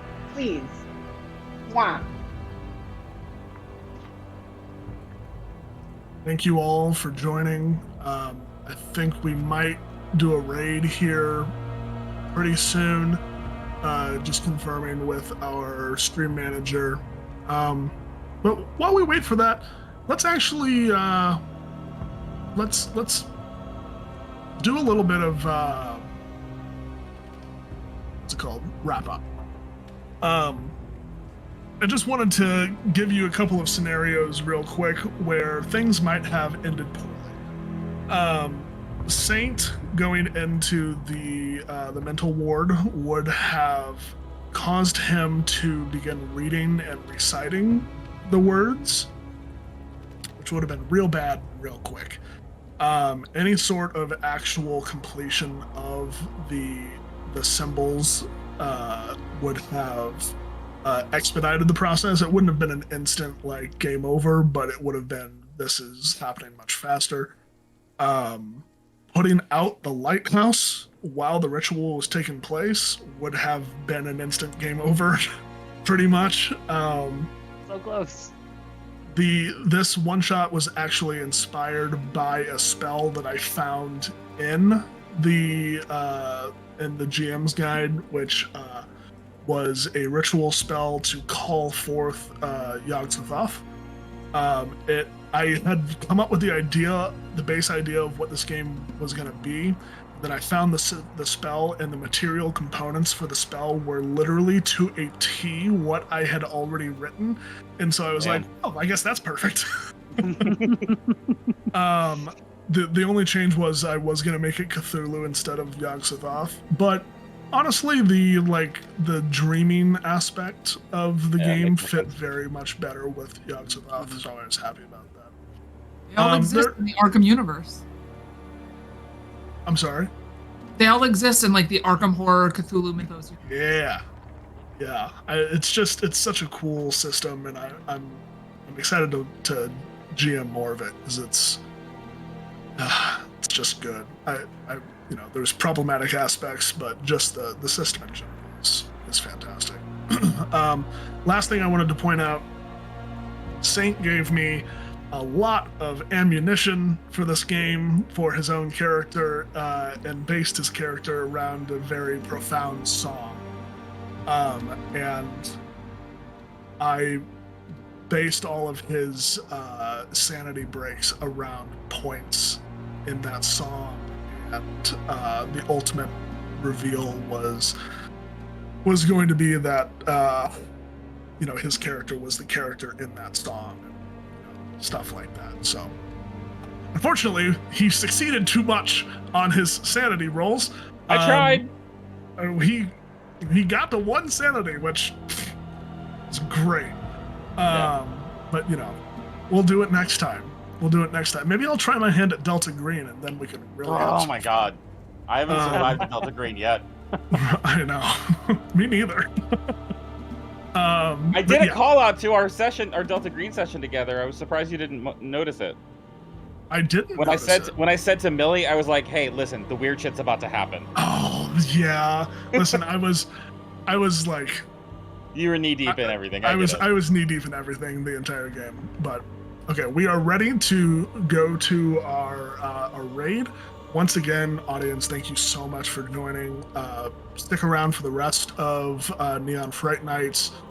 There's going to be another stream on the 28th, and I don't know if there's going to be any more, but keep your eyes peeled. Follow the socials and join the Discord if you haven't, because it's a lot of fun. But we will see you next time, and remember, do not try to wake up Eldritch Gods. It's just a bad idea. Good night, everyone.